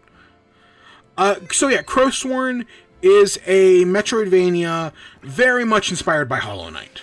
Like, it's less inspired by Metroid and more like, oh wait, this is just Hollow Knight. Which, you know, that's cool. It very much gives that Hollow Knight vibe. It's got some good pixel art. I love the movement in this game. The movement looks very satisfying. And yeah, honestly, I'd never heard of this Crowsworn game before. And now that I know about it, it's definitely more on my radar. I'm definitely now more interested. I think this is one of the highlights of the show. Just learning that this game exists. I know some people are Metroidvania'd out after Silk Song and, you know, everything else. But no, this is, especially for something, it didn't even get a release date. Like, the Dave the Diver, his lease was like, oh yeah, that's early next year sometime. Now, this got nothing. But it's definitely going to be on my radar. Hopefully it comes to, you know, Switch and Switch 2. Next up, we have Echo Generations 2. Why the fuck do I have it written down as a vowel RPG. I'm assuming I meant voxel? Like voxels? Like, you know, cells? I'm assuming that's what I meant. You know, it's got a voxel art style. It's an RPG. It very much takes influence from Slay the Spire. Like, it's got the card system, which makes sense. It's sci-fi, it's horror. Yeah, okay, it exists. Not the only Slay the Spire game, it's not the only Slay the Spire inspired game. Because our next thing, we're getting a sequel to Vampire Survivors. I love how the trailer starts with this, like, oh, we see this castle, and there's this old man with a garlic staff. And it's like, oh, next-gen 3D graphics and all that. Nope, we're not doing any of that. Instead, we're making an asset flip. We're going to use all the Vampire Survivor assets and reuse them to make a brand new game in a different genre. So their new game is called Vampire Crawlers. It is a dungeon crawler deck builder game. So, you know, you're exploring a dungeon isometric style. Like, you know, first person. But you're building a deck of cards like Slay the Spire, but they're all the different Vampire Survivor cards. You choose different characters as you crawl through the dungeon. And yeah, of course I'm excited. I love Vampire Survivors. Sure, did I never finish my 100-hour promise? Yes. But I put like 50 hours into it, and it's a great game that I definitely need to go back and do like the Castlevania DLC. Because I think they finally added vampires to Vampire Survivors. Don't quote me on that. But no, this is great. I'm very excited for this. A sequel to Vampire Survivors is fantastic. Hopefully, Stephanie Sterling is still writing it, because, you know, I love some of their codec stuff and the original, but we'll just kind of have to wait and see. It's coming out next year. Don't exactly have a solid release date or anything, but I'm excited for whenever it comes, and it is early 2026, or it's also going to be on Game Pass is what I meant. Because, you know how I was just talking about exclusives? I want to say Vampire Survivors was an Xbox exclusive. For like, I don't want to say it was a year, but at least for like 6 months, Vampire Survivors was only on Xbox. It might have been a year, honestly. And God, that does not give me good hope for something we'll talk about in a minute. But no, I'm excited for a Vampire Survivors sequel. I love the original. I'm excited for whatever's next. Next up, Roadside Research. This is a weird trailer. This game very much feels out of place with everything else that's mentioned so far. This is a shopping simulator. You know, like, have you ever seen Smitty play, like, Supermarket Simulator? This is Supermarket Simulator. It's a co-op game like those other Supermarket Simulators. But the big twist is you're running a gas station as aliens. So you are a bunch of aliens pretending to be human, and while you're running this like roadside gas station shop, you're also abducting humans to do experiments, to do some research, you know, roadside research. It is a very weird game that definitely felt out of place amongst everything else, but I know we're going to get some banger Smitty videos out of it when it comes out, so I'm not really complaining. Next up, we got Total Chaos. This is a survival action game. It's a sequel to... Oh, what the fuck was the original called? I didn't write it down. Total Chaos. It's a sequel to... Turbo Overkill? Yeah, Total Chaos, Turbo Overkill. That sounds right? I hope that's right. I don't know, it's a game that exists, it's available today, and the music is Akira Yamaoka, who, if you don't know, they're Silent Hill in Shadows of the Damned fame, so that they have done some fantastic work. Akira Yamaoka, that's a good soundtrack maker. But other than that, I don't really know too much about this one.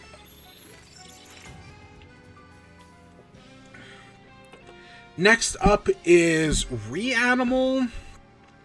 This is a puzzle platformer game from the developers of Little Nightmares.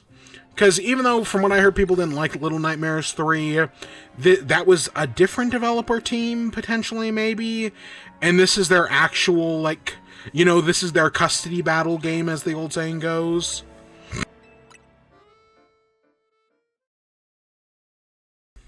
I don't know. I want to say this was the furry game, or maybe I'm thinking of Zoopunk. Maybe they're both the furry game now that I think about it.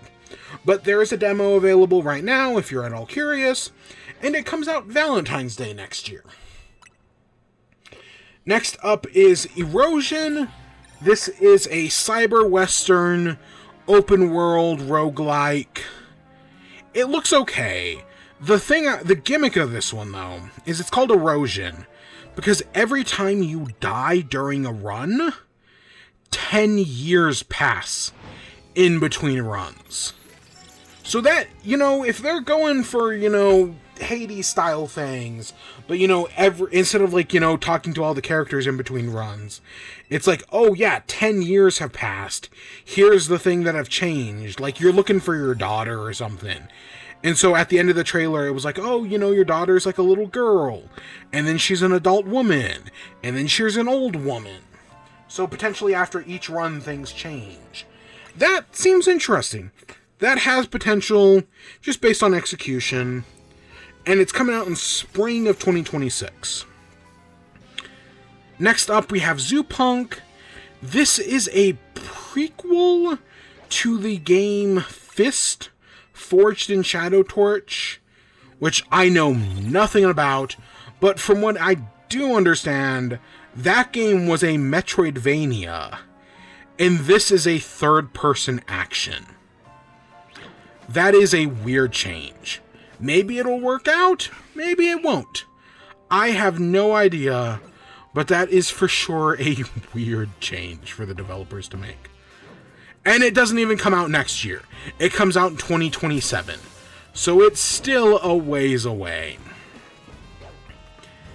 After that, this is the one I care about. This is the one I worry about, and I'll tell you why. It's Clover Pit.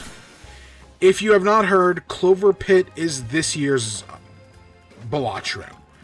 You know, if Balatro is a game about playing poker hands, Clover Pit is a game about slot machines, where you're pulling a slot machine to get out of hell, avoid going into hell. I'm not entirely sure. I know hell is involved somewheres, like the Clover Pit is a metaphor for hell or something. I don't know. I have not played it, but I've heard it was fantastic. Now, there is already... It's funny, because we've kind of come full circle, because Why do I keep saying that? Balatro was based on a game called Luck Be a Landlord, which was a slot machine game. And now Clover Pit, the slot machine game, is based on the card game Balatro, which is based on the slot machine game Luck Be a Landlord.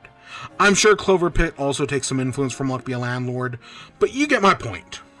We've come full circle, so now I cannot wait for a developer to make a card game, a poker game, based on Clover Pit, where you're, like, secretly in purgatory or dead the whole time, or I don't know, something along those lines. Or maybe twist it real up and you're in heaven or something. Go the exact opposite.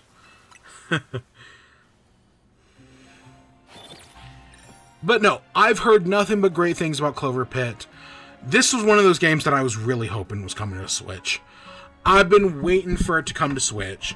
So at the end of the trailer, where it's like, oh yeah, the game's available today, only on Xbox. It's also on Game Pass, which is nice, but only on Xbox. I do kind of wonder, is this another Vampire Survivors thing, where it's exclusive, where they bought exclusivity for a certain period of time? I can totally see it. Again, it happened to Vampire Survivors. Every developer does it. Every developer buys up exclusivity, console exclusivity for indie games. It just... Man, why does Xbox get some of these good... Like, they don't get all the good ones, obviously. I think the other two studios actually get more. But they get, like, the ones that are infinitely replayable, like Vampire Survivors, like Clover Pit here. We're just lucky they didn't get, like, Balatro. But no, I would have loved to have played this game on Switch, and I'm probably going to have to wait another full year to do so. Maybe not. I could be completely wrong. Maybe Xbox is just the easiest port. I kind of doubt it, but, you know, you never know.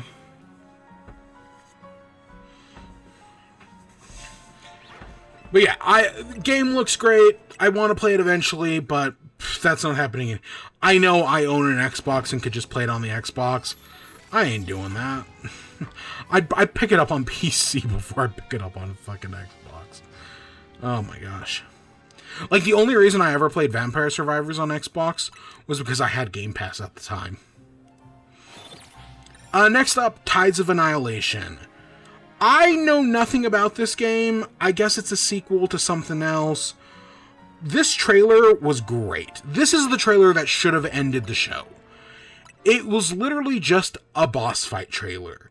It's this long, drawn-out boss fight where they're, like, tearing rifts in the dimension, and it looks fantastic. The boss fight looked great. Like, visually, it looked great. But it was also a very interesting boss fight. I thought this was a fantastic trailer.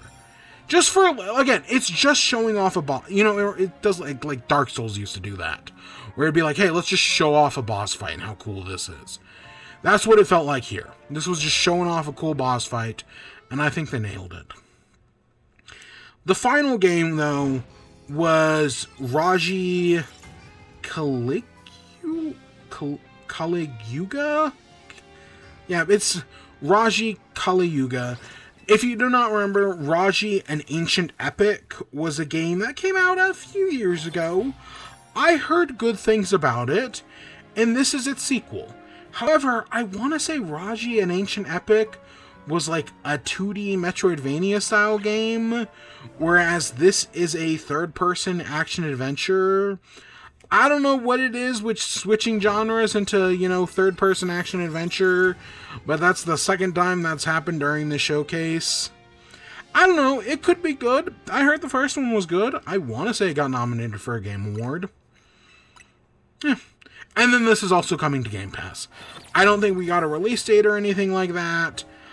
Maybe just a general 2026. Same thing with Tides of Annihilation. Just a general 2026.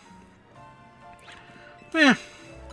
Overall, I mean, if I had to give this Xbox Partner Preview a score, it'd probably be like a 5 out of 10. Maybe a 6 if I was feeling generous. Maybe if Cloverbit was coming to other consoles today as well. But I will be honest, there is some stuff here that I really do like. Clover Pit, I've heard, is great. Dave the Diver DLC is good. Crow Sworn is now on my radar. And Vampire Crawlers.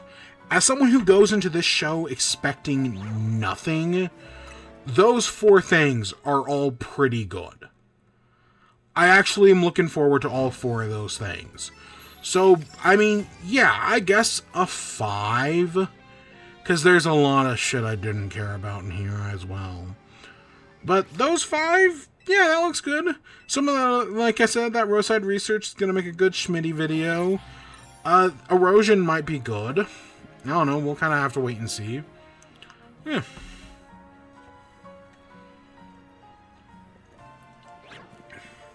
That's kind of where we're at.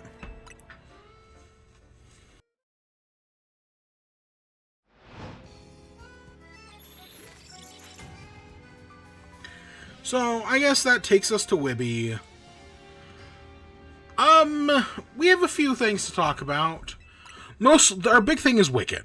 I did a double feature, so I watched the original Wicked, and I saw the sequel Wicked for Good. Because, we're right in the pre-Thanksgiving season, and there are a lot of movies. Did you know Knives Out 3 comes out next week?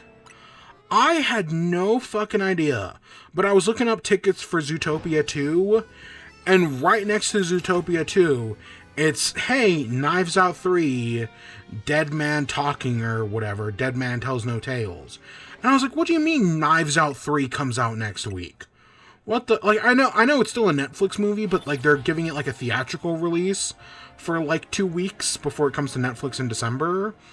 But, like, I'd watch Knives Out 3 in theaters. I love those movies. They're all pretty good. I love Benoit Blanc. So, yeah, I had no fucking idea. But yeah, so it's a big time for movies, because there's also Zootopia. I know there's also something else, like early December, that I can't remember. What was the thing in early December?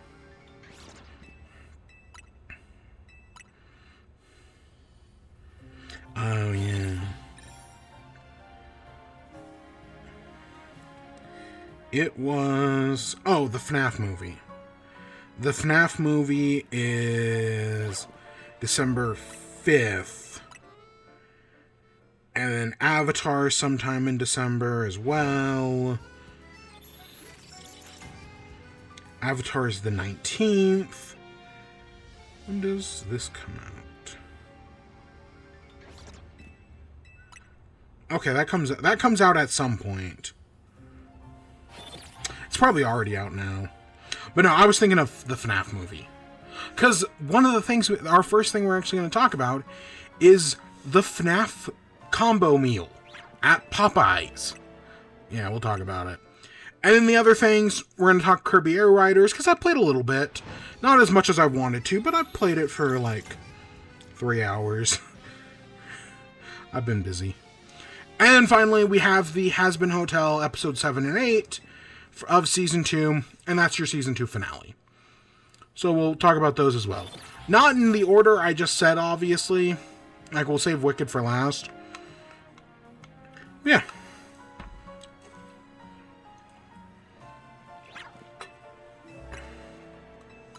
So, like any popular movie, Five Nights at Freddy's did a food tie-in. But instead of going with an obvious one, you know, Pizza Hut, Domino's, God, even Papa John's, as shitty as they are. No.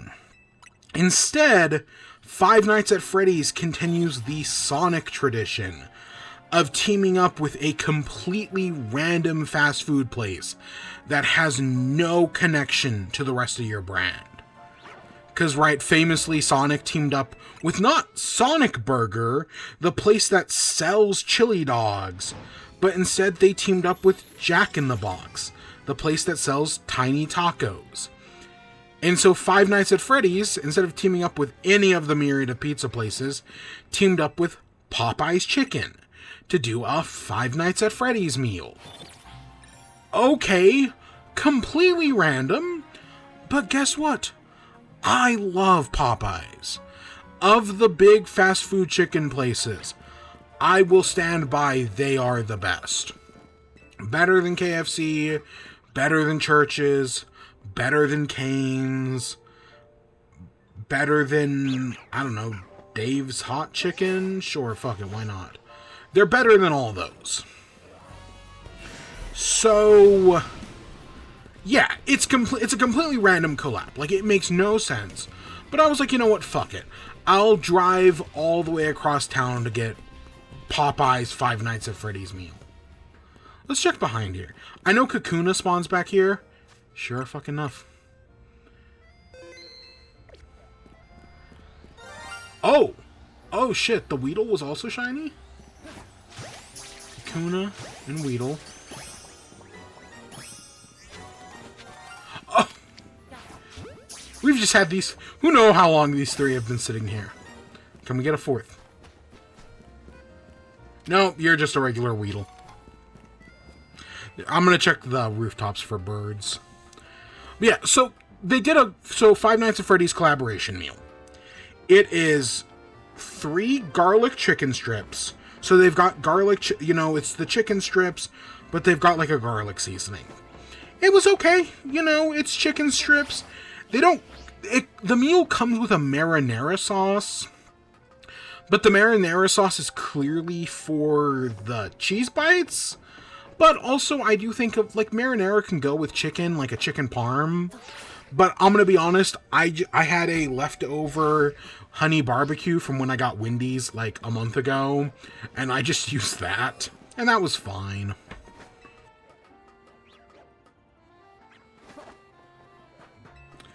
The second thing it came with was cheese bites. So it had 10 cheese bites with a cup of marinara. The marinara was fine. Better than Burger King. Better than Jack in the Box. It's a fast food marinara. You know exactly what you're getting. But it's better than either of those other two I just mentioned. Because, yeah, Jack in the Box did not have good marinara. Like, they are doing mozzarella sticks as well. I have not tried them. Because I think I've had them before. But also, I did not like their marinara. But the cheese bites, I actually liked. It's weird because some of the cheese bites are actually like decently sized. Like it's like a cheese bite. And then others are very small. And you get, right, and it's just completely random. So you could get 10 big ones. You could get I got a mix, obviously. But when I pulled the first one and it was like, oh wow, this was actually a decent sized. Bit into it, fantastic. It's not Wisconsin cheese bite. If you want like a Wisconsin style cheese bite, this is not that. This is more like, it's not a mozzarella stick. It's somewhere between mozzarella stick and Wisconsin cheese bite. But it leans more towards mozzarella stick. They put on like a garlic, Cajun seasoning. You know, what you'd expect from a mozzarella bite, a cheese bite at Popeyes. But when they were like a good size, they were fantastic. That first one had like a really strong garlic flavor to it. And it was so good. Some of the smaller ones, that kind of sucks. But the big one, when you get like one of those big ones, if you do, oh my gosh, it's great. It's Of all the cheese sticks, cheese bites I've had this year, it is by far the best one. Oh my gosh. Would I recommend going out of my way for it? I don't know. But if you've got a Popeyes near you, you might as well. Would I drive all the way across town, cross the border for it? I don't know. Probably not. And then the final thing, they have a pink cupcake. It's a little, like the cups they serve, like, the little, like, gravy and the mashed potatoes and the, like, mac and cheese in. They've taken one of those and just absolutely, like, they coated it in, like, a layer of icing, put a cupcake inside of it, and then topped it with an icing. And for, it's not, like, cupcake shaped. Like, it's a cake in a cup. For a pink cake in a cup, honestly, not bad. I would expect it to be a lot worse than it actually was. It is very sweet. There is a lot of icing. It's thicker on top and thinner at the bottom, but I thought it was good. Overall, I can't remember I want to say price-wise, it was probably like $12 for all of that and a drink as well. I can't remember the size of the drink. Yeah, it was fine. It was a fine price. I think you can also get it without the drink and without the cupcake for like $7 or $8. But no, I think I got a lemonade. The lemonade was okay. Their lemonade is okay. But no, I liked it. I don't think I'd go back and get it anytime soon. Again, maybe if there was one within like 20 miles, but there isn't. The way I just described it, there's a Tumblr post about where it's I want to say it's a woman and her brother and her brother's like best friend or girlfriend, and they want to go to Burger King, but they live in the Netherlands and there are no Burger Kings in the Netherlands. So if they want to go, they have to drive down to Belgium. Or it might be vice versa. So she sneaks into her brother's car and then like illegally, well, it's not illegal because it's the European Union, but she crosses the border with them. And then only once they're in Belgium does she like jump out and surprise them of like, oh, I've been here the whole time. They might have also been going to Germany. I don't remember. There's like a classic Tumblr post about like crossing the border for Burger King. And that's what this made, the way I just put it, that's what it made me think of. It is good though. Popeyes is great. Like, there's a reason they kicked off the chicken sandwich war. There's a reason, in my opinion, they won the chicken sandwich war. Because they were so fucking good. Yeah. I'm gonna go see the FNaF movie. Will I get more of this? Probably not, but hey, I tried it. And at least they actually had it, unlike Taco Bell. Because Taco Bell is doing a new... is it like a poblano pepper steak rolled quesadilla? And I was like, oh, that sounds interesting.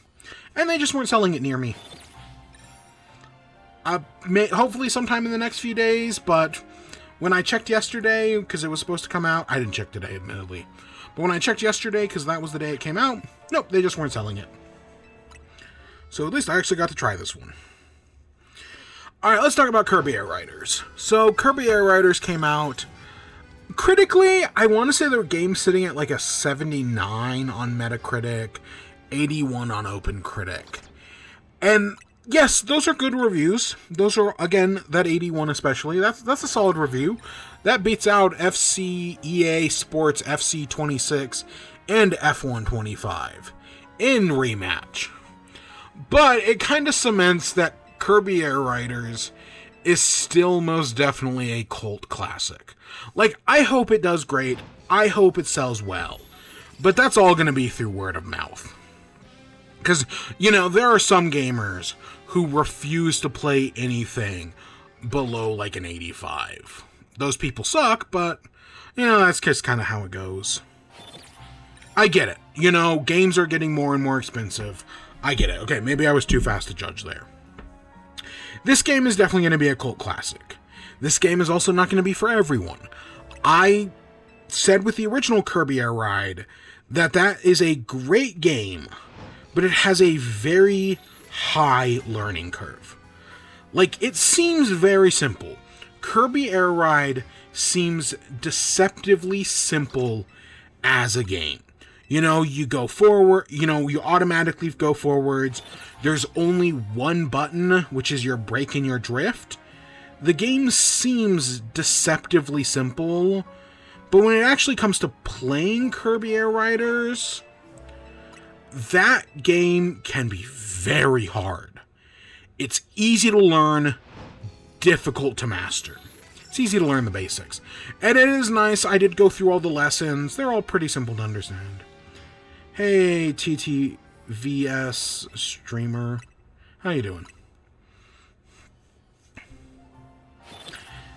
But yeah, so far, I've played for like 3 hours. I have not put that much time into Kirby Air Riders. I've been busy. But of the time I have put into the game, I have enjoyed it. I've mostly been playing City Trials. It's a good time. It's exactly what I wanted from Kirby Air Riders. Literally, there is no reason to ever go back and play the original. I do kind of hope they re-release the original on the Switch 2 Virtual Console, or Nintendo Classic Collection, whatever they call it. I hope that happens at some point, but they remade all the maps for the Air Ride mode. Sure, they didn't remake any of the top ride maps, but you're not missing much. And sure, would I have loved the original city from City Trials to come back? Sure, but I'm not too beaten up that it didn't. It's a good game. It is a really good game overall. I'm having a lot of fun. I am very bad at it, right? Easy to learn, difficult to master. I'm still in the difficult to master part. At least when it comes to the air ride stuff. For the city trial, I'm doing okay. You know, I'm not always getting first online. I'm usually getting like second or third, depending on what the match is. But I'm having a great time. And yeah, I'll eventually figure it out. But the racing stuff, it all depends on the vehicle. Like, I tried using the scooter, and oh my god, the scooter just brakes so quickly. Like, it turns on such a dime. And I was like, okay, that's too much. Same thing with the one that just comes to a complete stop. It's like the golden green one. I don't remember what it's called. That one, so never use that one as your first stop, like, vehicle. That one sucks. Luckily, you know, this game kind of does the Smash Bros. Things where it's like, as you play through the game, you complete achievements. And as you complete achievements, you unlock new stuff. So I'm still unlocking stuff. Like, I haven't even played all 9 of the tracks that start the game. I think it's like 9 or 8. I haven't even played all the tracks in air ride mode yet. I've just kind of been meandering through the game, mostly playing online city trial stuff. Of the, like, so there are like 1,000 achievements in the game. Less than that. But there's like 100 online achievements, 150 air ride achievements, 150 city trial achievements. I've completed like 25% of the online ones.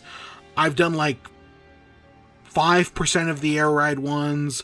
I've done like 17% of the city trial ones. And I'm not even like intentionally trying to do any of them. I'm just casually playing the game. And as I do, I keep unlocking achievements. But yeah, I've unlocked a few things. It's a good game. It's fun. The big thing people have been taking a liking to is the custom stars. So you can make a My Machine, which allows you to customize how your vehicles look. And I like that you can see some of the custom vehicles while playing City Trials. That's kind of cool. Like, it has that built into it. But people have been doing crazy stuff with them. The big one that's already getting banned, like Nintendo's removing it off their servers, is someone made Chef Kawasaki in a micro bikini and wearing like a devil outfit. And it was funny. It is a very funny design. But I guess Nintendo's already like, nope, we've had enough. We're not dealing with that. But there are some other good ones. There are some other fun ones. Someone took the wagon and made it into a GameCube. That's funny. I like Wagon GameCube. Oh, why the fuck is this not? I pulled up an article by The Verge that collected a bunch of them, but for some reason it keeps freezing on me.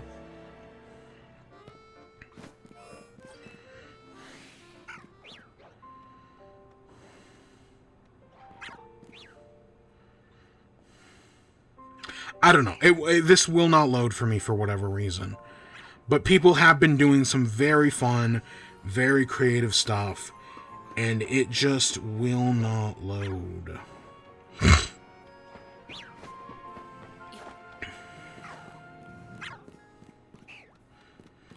Come on.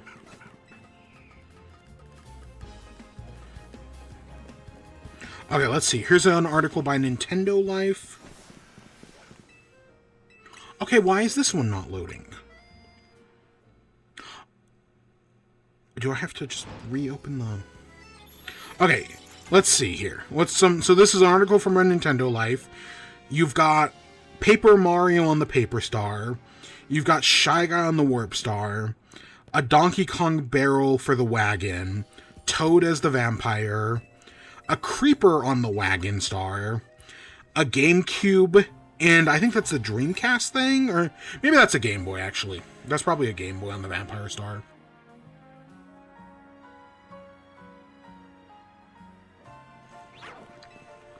You've got a Pokeball Warp Star, a Pikachu Warp Star. Somebody made Patrick on the Warp Star. There's a Homer on the Warp Star and a Lisa on the Bulk Star. A FedEx Truck Wagon Star. A Doom Shadow Star. I did see the Batman one. Someone made Batman on the Shadow Star. And then, is that like lingerie on the Warp Star?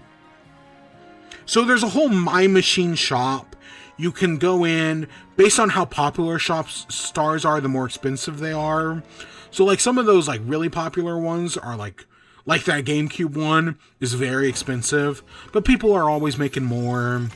My favorite one, though, Kyogre. Somebody turned the Vampire Star into Kyogre, and it's perfect. And now someone's got to turn something else into Groudon. I want to see, maybe the Rex Wheelie or something turned into Groudon. That'd be cool. And then there was an Aegislash one. Somebody made an Aegislash one. That's the Transform Star.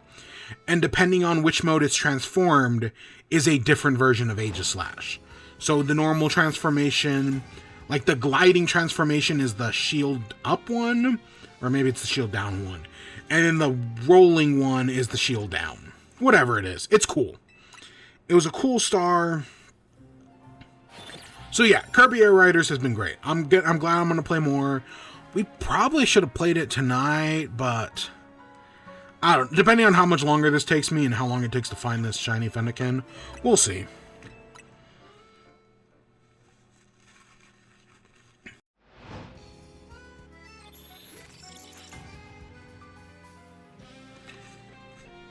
Let's talk about Hazbin Hotel.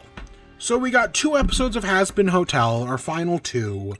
One of them was like a 40-minute episode, which that's nice. I know one of the big complaints this season has been that the show just doesn't have enough time. That, anime fans have ruined the word filler. That the original definition for filler is that it's an anime where the anime is catching up to the manga. So they have to make up a bunch of shit that doesn't matter, so that way it can buy the manga more time to get ahead, so that way the anime can catch up to that. That's filler. But at some point, that idea of filler got morphed and messed up and started applying to things not anime. Until we get to the point nowadays where basically any episode that is not directly contributing to the overall plot is considered filler. I first dealt with this in the Steven Universe fandom, where you'd get episodes like Kiki's Pizza Delivery Service and Rocknaldo and Restaurant Wars and what's the Peridot one? See, the season 4 premiere, which is the Peridot one, that's just a Wile E. Coyote episode. Like, those episodes do nothing to grow the plot, but they instead grow the characters. They tell us a little bit more about the characters, their hopes, their desires, their dreams, their fears. And they can be good episodes. I stand by Restaurant Wars is one of the funniest episodes in the Steven Universe. But because they don't actively advance the main plot, people call them filler episodes. And I think this idea of filler episodes is kind of ruining television. Because that's the thing about Hazbin Hotel. Like, someone was talking about the idea that the show very much feels set up, where it could be like, oh, every week we get an episode that's like, oh, well, here's the sinner of the week. We get to learn about them, we learn about their struggles, and then at the end of the episode, they're redeemed. And I could see potentially for season 3, that's where they go. And in between those episodes, which like funny sinner of the week, we get the more serious episodes, which is setting up like Lute as the villain and her like fighting, her trying to, usurp Sarah and take over heaven so that way she can go to war with hell. Like, I could obviously see them doing something like that. But because there's no breaks, everything has to be advancing the main plot, the show kind of suffers from it. I totally get that. I think that is a real valid complaint. Not that what we have is bad, because, well, yes, I do think that Season 2 is not as good as Season 1. I walk away thinking this was okay. I was pretty down early on in the season. I was like, this is fine, I guess. Vox is so fucking annoying. But by the end of the season, no, I was definitely... The first 4 episodes, I was not really feeling. But the latter 4, I liked a lot more. I felt like it was a lot more on solid footing. Them kind of finishing up the plot, I liked some of the music. I realized the reason I liked Vox Populi, because a lot of people like the Lucifer part of that. I think the Lucifer part's fine, but I like the Vox part. The reason I do? It's a Music Man song. It's Trouble. It's the Monorail song. That's why I like Vox Populi. It's a fucking Monorail song. I love the Monorail song. So yeah, that's why I like Vox Populi so much. Like, because I listen to the soundtrack on its own, and while listening to it, I was like, oh yeah, Monorail. Okay, Vox Populi. I get it. This is the Music Man. Totally. That's why I like that song. But yeah, so the final 2 episodes, the first one is all about, they find out about Angel's big betrayal, that Vox has his new super weapon that is a laser cannon, because he kidnaps Lucifer, because Lucifer's a fucking idiot. Like, if anything has come out of the second season, it's that Alistair is all bark, no bite, and Lucifer is fucking pathetic. Which I know some people don't like some people want Lucifer Morningstar to be big, powerful Satan, but he's just not.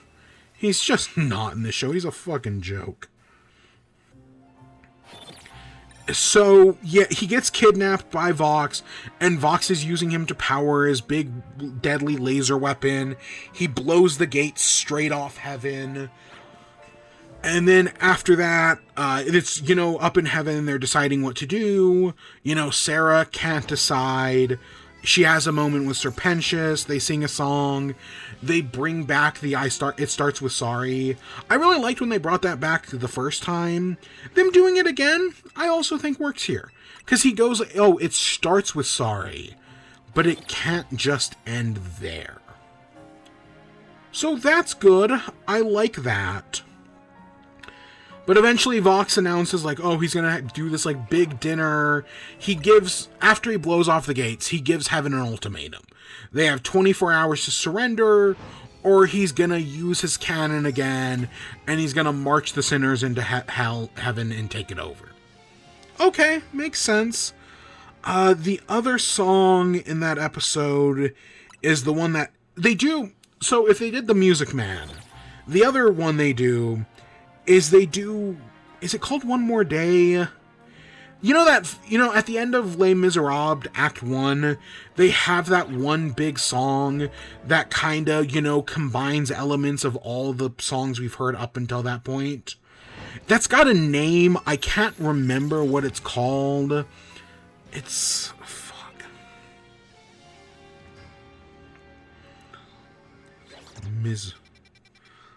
The Wretched, Act 1... final song. It's called One More Day. It's this big dramatic thing that brings all the storylines together. It's a multi-layered chorus. Maybe that's the word I'm looking for. Basically, that's what this final song reminds me of. It's the final song from Act 1 of Les Miserables, because that's kind of what this episode, the end of episode 7, feels like. It's like, okay, we've set up all our characters, now we're going to pay them all off in one big final moment. And so we get different elements from all the different songs of the season as they all come together. And yeah, it's your one big final song before the final battle. It was fine. And so that takes us into the final episode. We have, Vox has his big dinner party. Charlie comes because, Vox has her dad. Angel is there, obviously. So they create a plan. So Charlie and Vaggie are going to distract Vox. Vaggie's, Charlie is. Vaggie's going to go try to destroy the weapon. And she's going to try to get Carmela to help. Meanwhile, Nifty and the anglerfish guy... what the fuck is the anglerfish guy's name? I don't remember. Nifty and the anglerfish guy are going to sneak in, and they're going to hack Vox's servers to give the, control over to Serpentius in heaven. And then they're going to have Serpentius broadcast a video proving that he's alive in heaven and that sinners can be redeemed. Okay, again, Vox controls the media, and so far everything you've had to do with the media has blown up directly in your face. So I don't think it's a perfect plan, but hey, at least you've got actual proof this time. And meanwhile, Cherry and Husk are gonna go find Angel. And so those are our three big things. Charlie sings a whole big song while trying to distract Vox about how sinners can be redeemed. Camilla refuses to help, and Vaggie finds Lucifer and the weapon. Nifty and the little guy, the not Serpentius, get attacked by Velvet. And meanwhile, Husk and Cherry get attacked by Valentina. They do rescue Angel, but not before he almost kills Cherry. Like, he gets his BoJack Horseman moment, for lack of a better term. And he almost kills Cherry. But they hit him over the head. They can't save him with the power of friendship. So they hit him over the head, and that wakes him up. So you have this big fight between all of them. Eventually the two fights come together. Meanwhile, Vox, Alistair, and Charlie are together. And Vox is like, Charlie, just admit I'm the strongest demon in hell. And Charlie refuses. But then Alistair brings up the deal that Charlie and Alistair made. That, hey, you owe me one favor. As my one favor, I want you to admit that Vox is the strongest... Did I say angel? I want you to admit that Vox is the strongest demon in hell. And I think I like this setup where basically Alistair's deal with Rosie is that he has to be the strongest demon in hell. And that if he's not, then he will be free from her control. Because even though, he was almost killed by Adam at the end of the first season, many people still consider him the strongest demon in hell. But by getting Charlie to say to everybody that Vox is stronger, that makes, everybody think Vox is the strongest demon in hell, which breaks Alistair's contract with Rosie, thus setting him free. And then Alistair's deal with Vox is simply that Vox can't touch Charlie. And Vox has boundary issues. So obviously, while gloating, he touches Charlie on the shoulder, and that breaks their deal. So Alistair is now a free man. That gives us our big Vox-Alistair fight. It's okay. Vox turns into this giant, multi-armed, multi-legged machine that chases down Alistair. The mechanical shark shows up, and they call it a puppy multiple times. Meanwhile, everything else explodes. Eventually, Alistair sicks the weapon on, or Vox sicks the weapon on Alistair. A bunch of other people get crossed in the crossfire. Charlie and Emily try to save as many people as possible from Vox's weapon. Vaggie gets help from Carmilla to destroy the weapon, but it overloads it. Meanwhile, Nifty and Valentina are defeated, more or less. They get their asses kicked. And so that leads to our big finale where Vox's weapon is overflowing with power. And he doesn't care. He'd gladly destroy everybody in hell just to kill Alistair. And that's when Valentina and Velvet step up and are like, no, fuck you. You've been a dick this entire time. We're not going to let you do this. We want to live. And then they rip Vox's head off of his body. So now he's a tablet, effectively. I don't know. We'll see where it goes. And then the others are like, at some point, Emily gets hurt, and Lute and Abel show up to rescue her. She refuses, because, she's got to save the people. So she steps up to try to, conceal the weapon in a bubble. Charlie steps up. Husk and Nifty step up, which this does confirm that This confirms that Nifty is an overlord. Because if you notice the people who, step up to stop the weapon, it's all the overlords, Charlie and Emily. So, yeah, Angel Dust, Cherry are there, but they don't do anything. So only overlords can, give their power, and so this means Nifty's an overlord. Okay, that makes sense. The one thing I will say, I know Hazbin Hotel and Steven Universe are on opposite sides of the spectrum, but this is a Steven Universe-ass finale. This is using the power of song and friendship to solve all of your problems. They sing one big final song, Here's My Hope, and then they all come together through the power of friendship and love. Even the villains aren't redeemed, but Velvet and Valentina help out, because, they don't want to blow up. Alistair and Rosie help out, but clearly Alistair made some sort of deal with Rosie, because otherwise he refused to help out. So clearly that's going to go somewheres eventually. But yeah, they're able to step up, they're able to stop the weapon. Pentious is able to finally connect, send out his message that, hey, he can be redeemed. Him and Cherry admit that they love each other. Yeah.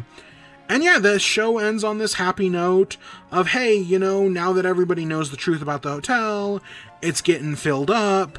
And this is where we get to the thing where if the next season wants to do a little less serialization and have, just, hey, here's the center of the week. Nobody gets redeemed at the end of the season, which I find interesting. They could have easily set it up for Cherry to be redeemed and join Pentious in heaven, but I guess they didn't need to. But yeah, I think it's a fine finale. Yeah, it's a Steven Universe. It's a Steven Universe-ass, everybody sings a song, and that saves the day. But I'm fine with that. I know there are some people who are, fans of this shit who aren't going to be happy with that. But that's their problem, not mine. I doubt those people even realize that's what's happened. But yeah, I think it ends on a fine note. It was an okay season. It was a mixed bag. There was some good stuff. There was some bad stuff. I'm already warming up to the music. Like, even some of the songs I didn't like, I think were okay. Oh, at some point we got Vox's backstory in there. Like, we get Vox's whole backstory where he was originally like a weatherman. And then he killed the news anchor to become a news anchor. Then he killed a late night talk show host to become a late night talk show host. While, you know, forming his cult and whatnot. Anything else? Clearly they're setting up, like, I don't know if Abel's gonna become evil. Like, there's a whole part in one of the songs that's like, oh, you know, I've got to finally, like, man up and make my dad proud or whatever. I don't know if he's gonna be, like, evil or anything, but it's clear that if the first season set up Vox to be the villain of the second season is setting up Lute to be the villain of the third. Oh, and then the season ends with Charlie getting a call from her mom. So we'll see where that goes, because clearly there was something there. You know, Vox keeps mentioning, like, Lilith's grand plan. And, well, we kind of know that has something to do with, like, getting sinners into heaven. It's clearly two different approaches on that. We'll see where it goes.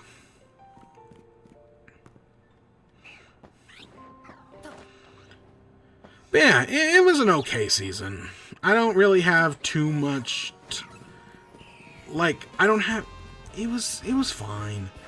I wanted to like it more than I did, but it's not like I hated it or anything. Yeah, I guess I'll put it like that.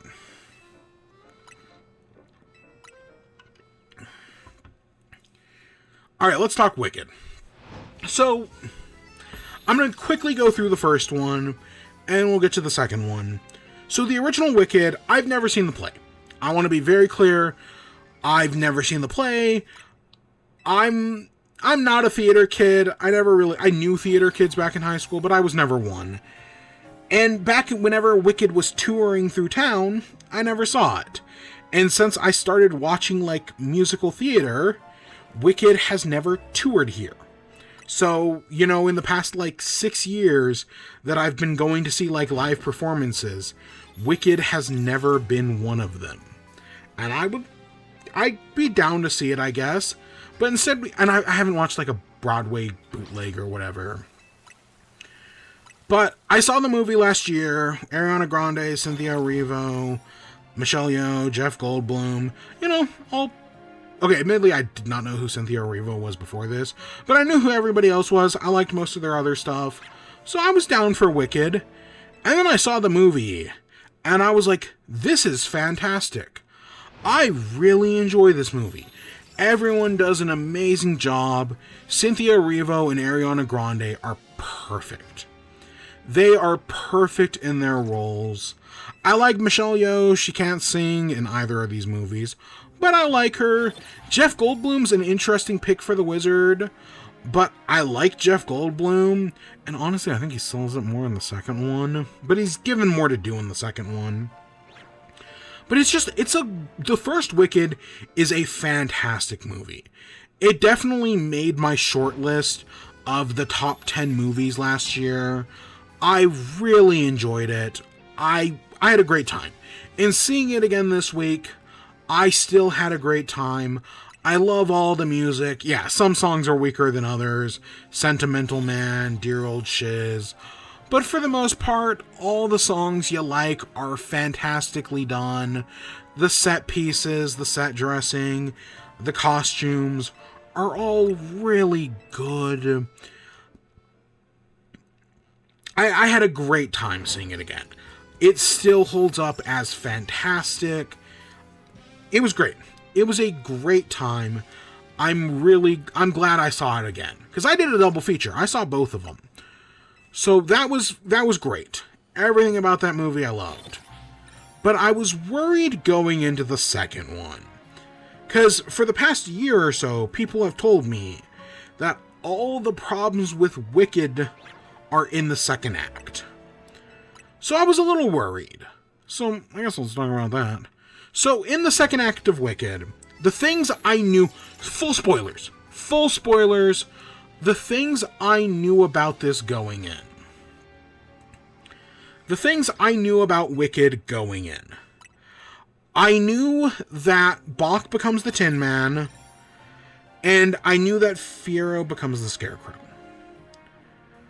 I knew that the wizard was Elphaba's father, which, rewatching it, you can hear it.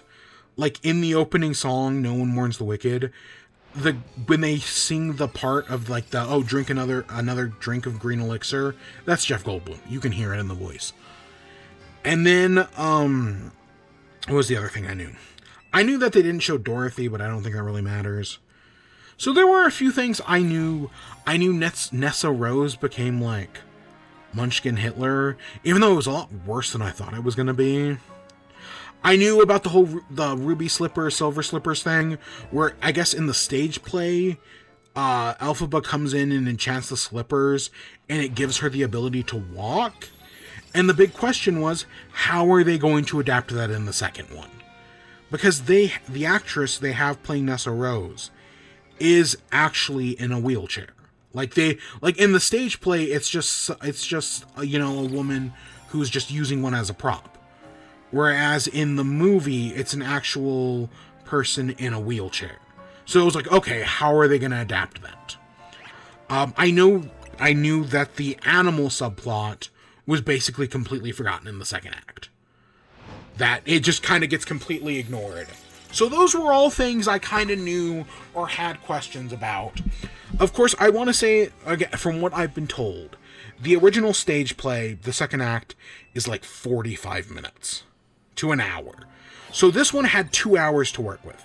They're adding in 2 new songs. That gives them a lot more to work with. So I was like, okay, maybe they'll come in, they'll fix the problems of the first movie, everything will go great. Or they'll fix the problems of Act 2. And I would say they kind of did. I guess, real quick non-spoiler version. I like Wicked for good. I think it is a good movie, but it never reaches the highs of the first. I know this one's going for a different, more dramatic, more somber tone. But honestly, because of that, they feel like 2 entirely different things. And I really liked the original, and so this one doing something completely different, well, yes, thematically it makes a lot of sense. It is kind of jarring seeing it back to back. The pacing is a mess. They have a lot to do. There is a time skip. I think, from what I understand, there's like a 4-year time skip between Act 1 and Act 2, which they definitely did need. But it is a good movie. I did enjoy it. I don't find the songs as memorable as I did in the first one. Like, yeah, No Good Deed is good. There's a few others that I did enjoy. But I find the songs in the original more interesting. The acting is good, but not as good. You definitely get some stiffer performances in this one. But I still enjoyed it. I just didn't enjoy it as much as the first one. Every problem I just said is a problem with the original play. Like, it's alleviated a little bit in this. Like, we get a little bit more with the animals. But they still have... all the issues that I'm talking about were issues in the original. Specifically, the pacing problem. Ask anyone about Wicked Act 2. They will tell you the pacing is the problem. Pacing is still the problem. You'd have to rewrite the whole thing to fix it. So what are some things I noticed? Going back, full spoilers. How do I even want to address? Okay, let's start off. Okay, Bach becoming the Tin Man. Let's start off with Nessa. Nessa, the actress who plays Nessa, whose name I will look up right now. I think in the original she does fine. She does a fine job. In this one, she's a lot more stilted. I don't know what changed, but somehow the actress, Marissa Bodie? Yeah, Marissa Bodie is just a lot more wooden in the sequel. She does Wicked Witch of the East, and it very much is like sing-talking, which is crazy, because I thought, what's this? Not I'm Not That Girl. We Belong Together. It's not the strongest song in the original, but I thought she did fine. And in this one, no, she's a lot more stiff. I do like the change I think they make, where instead of her slippers being enchanted, and she can now walk, instead, Elphaba and she talks about, like, oh, she has this feeling that when she first met Bach, it was like she was flying. So Elphaba enchants the slippers to, I think, to grant her wishes. That they don't explain this at all. They don't explain this in the original play. They don't explain this here in the movie. But my interpretation is that it grants her wishes. So, you know, she wants to feel this levitating feeling she felt when she met Bach. And so it makes her levitate. But after it wears off, she's immediately back to, you know, sitting in her chair. But because it grants her wishes, that would explain why Dorothy's able to get home at the end. Because even though we don't see Dorothy return home, that would make sense. If the shoes grant wishes, Dorothy wishes to go home. That's why the shoes would take her home. Does anybody know that? Fuck no. But that would make sense. So I get that. I think that's a fine change in the scene. Making it so that she still has a wheelchair. And that, yeah, even when, like, the house crushes her, you know, she's still in it. That's all good. That's, I think, a fine adaptation change. Bach becoming the Tin Man, because Nessa takes the Grimory and she's able to actually, like, read it a little bit. And she accidentally removes Bach's heart. So Elphaba has to transform him into a creature that doesn't need a heart. That's fine. The whole scene where Bach calls out Elphaba and, like, burn the witch, I thought that was fine. I know some people were worried about his delivery, as I've learned about from TikTok. I think he did fine on the line. So I knew about Bach, I knew about Fiero. I did not know about the Cowardly Lion. I don't know if that's in the original play or not, but the thing that the Cowardly Lion was the cub in the cage from the first movie, I actually really liked. I know I guess in the original, like, the Cowardly Lion was, like, too afraid to speak. So, like, maybe Bach was, like, making it up that he was, like, scared of Elphaba. But this one being like, no, Elphaba removed him from the cage. And because he was removed from the only home he ever knew, while he has the ability to speak, he's scared.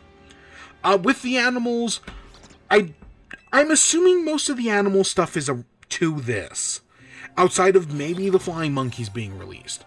But you get the scene where Elphaba comes across a bunch of animals leaving Oz. And she sings a song, There's No Place Like Home, which is an original song. It's okay. On one hand, it's like, oh, this is an homage to the original Wizard of Oz. Okay, I like that. But I think the song is just kind of okay.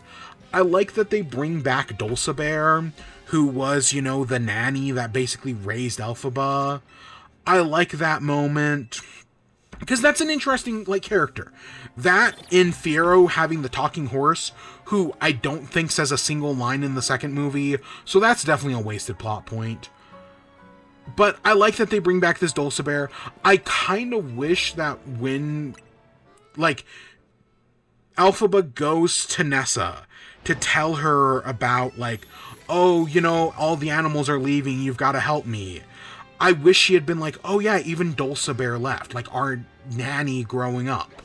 Like, that could have been an emotional connection, and we just don't get that. That kind of feels like wasted potential. But I do, in theory, like that moment. I do. Because they set up this character, and at least they do something with her, because she's not in the original play. And this is, hey, that's more animals than we got in the original. And this is where we find out about the whole cub, that the Cowardly Lion was originally a cub from the cage. From there, what do we get next? So they eventually go to the wizard, and we get this song that I think is called Wonderful. And I actually kind of like this one. I think this is one of the better songs in it. I know some people don't care for it because it's another Jeff Goldblum song. And at first I was like, oh, here we go, Sentimental Man Act 2. But I think it eventually picks up steam. It gets very creative. It gets very colorful. And overall, I think it worked out pretty well. I enjoyed the song because it's, from what I understand, Glinda wasn't in the original version of this song. It was just Elphaba and the Wizard. So, again, according to what people have told me on TikTok, adding Glinda makes the scene a lot more interesting. I like how they're like slowly convincing Elphaba to join them. And it's like, okay, well, if I'm going to join you, I need you to stop hunting the animals and I need you to let the flying monkeys go. Okay, makes sense. He says he's going to stop hunting the animals. He gives her the key to unlock the flying monkey's cage. Makes sense. I thought, based on the first one, if I had to, again, having not seen anything, my prediction was that they say in the original that they're holding the flying monkey's families hostage. So I thought in this one, she was going to go save their families, and that would give the flying monkeys no reason to work for the wizard, and that's why they would join her. I mean, that's kind of what happens, but I feel like there's a more direct connection there.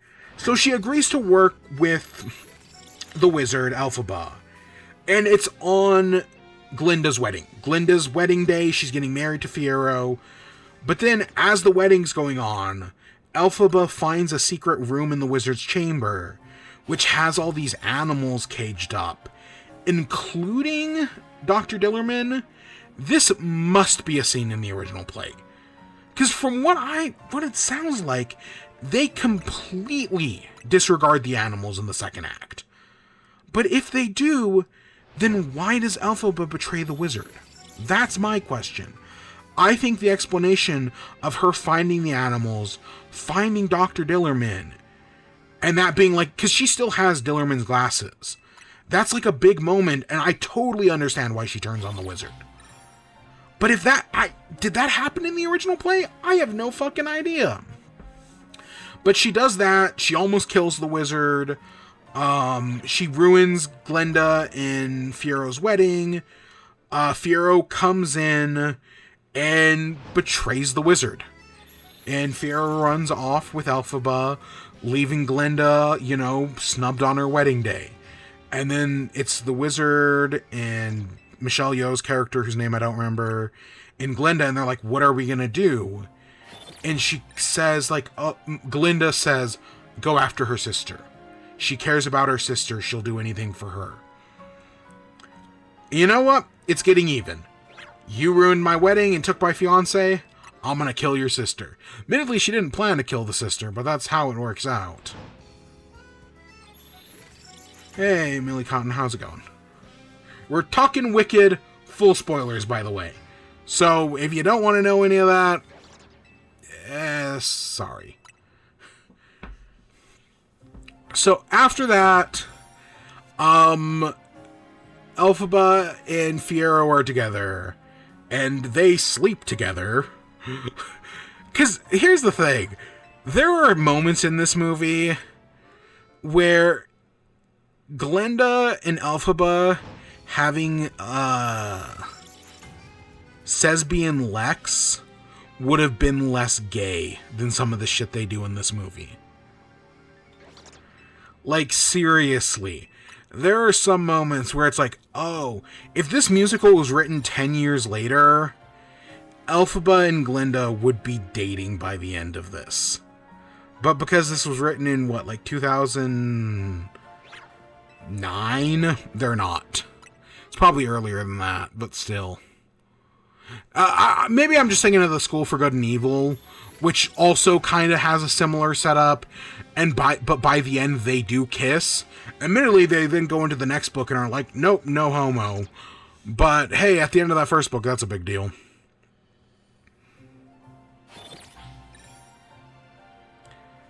But yeah, so after that, it reminds me of a lot of these Disney romance books I've been reading, where it's like, yeah, they get together, and they definitely have sex, but you don't actually see any of it. After that, Nessa's killed, Glinda gives Dorothy the slippers. So I guess in the original play, you never see Dorothy. She's always just like a silhouette on the wall. Same thing in the movie. Like, there's an actress playing Dorothy. You see her from, the backside. When she gets taken by the flying monkeys, it's, first-person point of view. But overall, I think it's fine. You know Bach is the Tin Man. You see the Cowardly Lion earlier. But they keep the Scarecrow secret. Admittedly, the Scarecrow stuff makes no sense to me. Because, again, spoilers. The Scarecrow is Fiero. But Fiero gets dragged away after Dorothy leaves. And somehow he gets ahead of Dorothy. And then Elphaba flies to, like, Fiero's, like, castle. And then sings No Good Deed, which turns him into the... There we go, there's our Fennekin! Fuck yeah. Yeah, then she sings No Good Deed, which turns him into the Scare. Timeline-wise, it makes no sense. It makes no sense whatsoever. But No Good Deed is a good song. I did enjoy it. At some point in there's a Glenda song. They give her a new song called Girl in the Bubble. It's okay. Oh, and there we go. First try. Alright, now we're gonna get this thing leveled up, and we're gonna Mega Evolve it. We're gonna get a shiny Mega Delphox here.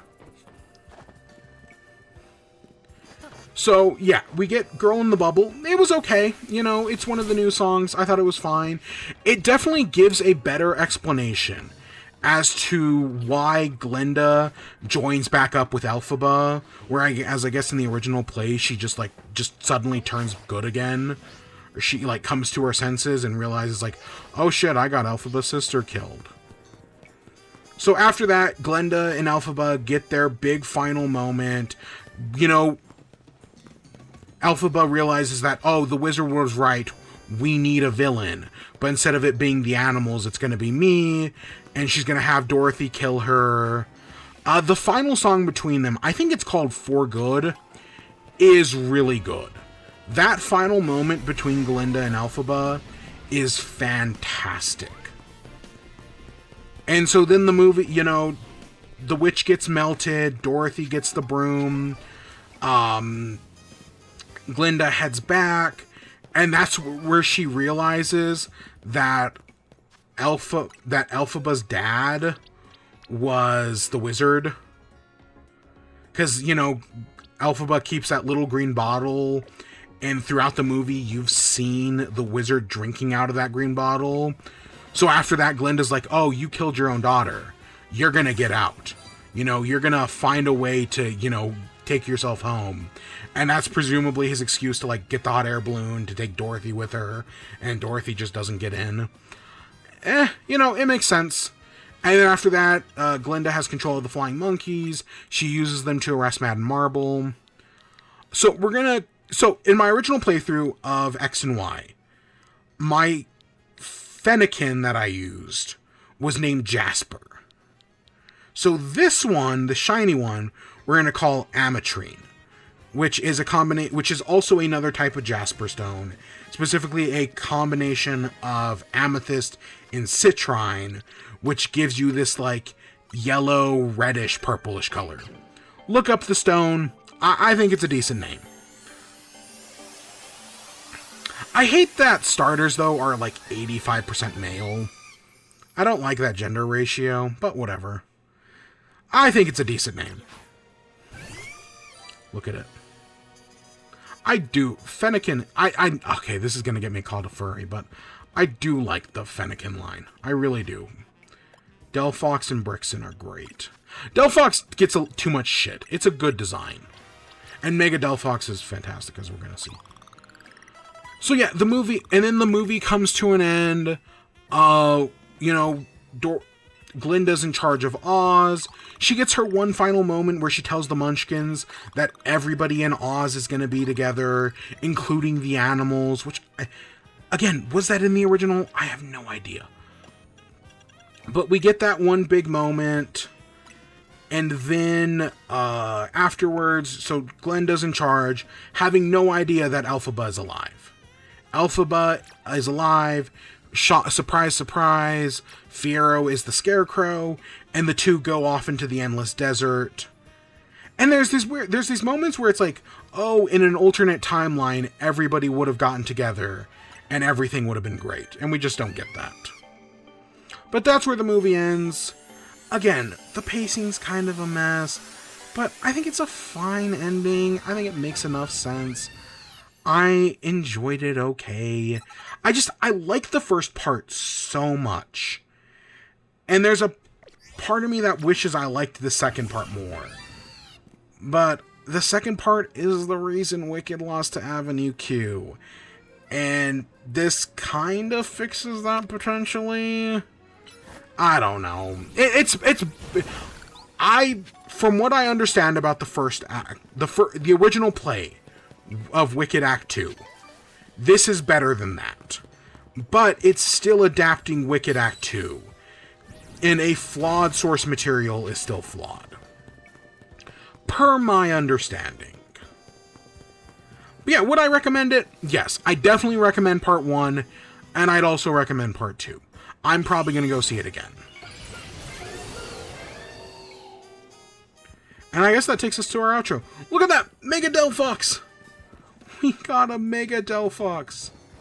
It looks very white, but that might just be the camera. I think that's the purple on the camera angle. Oh, I've made it myself. Kind of. Look at that Mega Delphox. I think it's a great design. I like it riding on the broomstick, the fire torches. That's cool. I think it's a great design.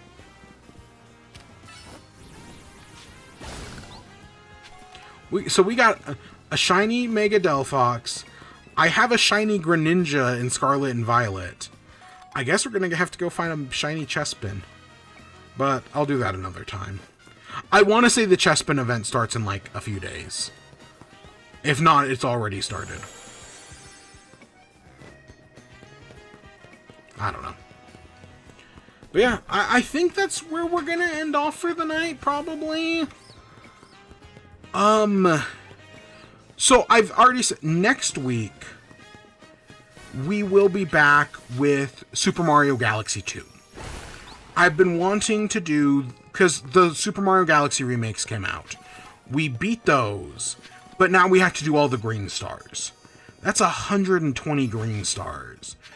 And so basically the stream schedule for the rest of the year is we're going to do all the green stars in Galaxy 2.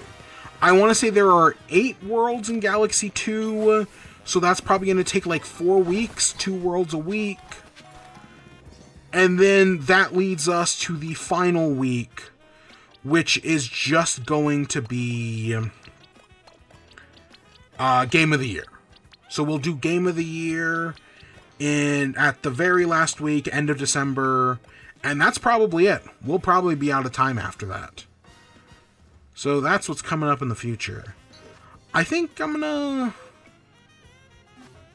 Yeah, let's get a Beedrill, a Kakuna, and a Weedle. And then I already have multiple Bagons. I didn't need another shiny Bagon. I want to say I already have a shiny Beedrill as well.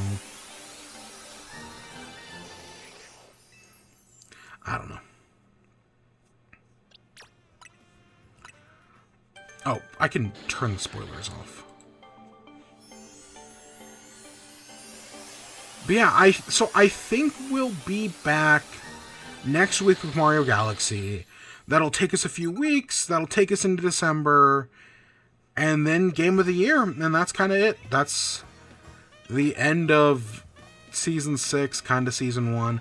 I have no idea what I'm going to do with the numbering. I haven't even thought that far ahead. But next week is Thanksgiving. We'll be back on Black Friday. Not that that means anything. I don't know. I was curious to see what Cards Against Humanity does. But that's where we're going to end off for tonight. So, I hope you all enjoyed. Stay tuned for more. Until next time. Peace.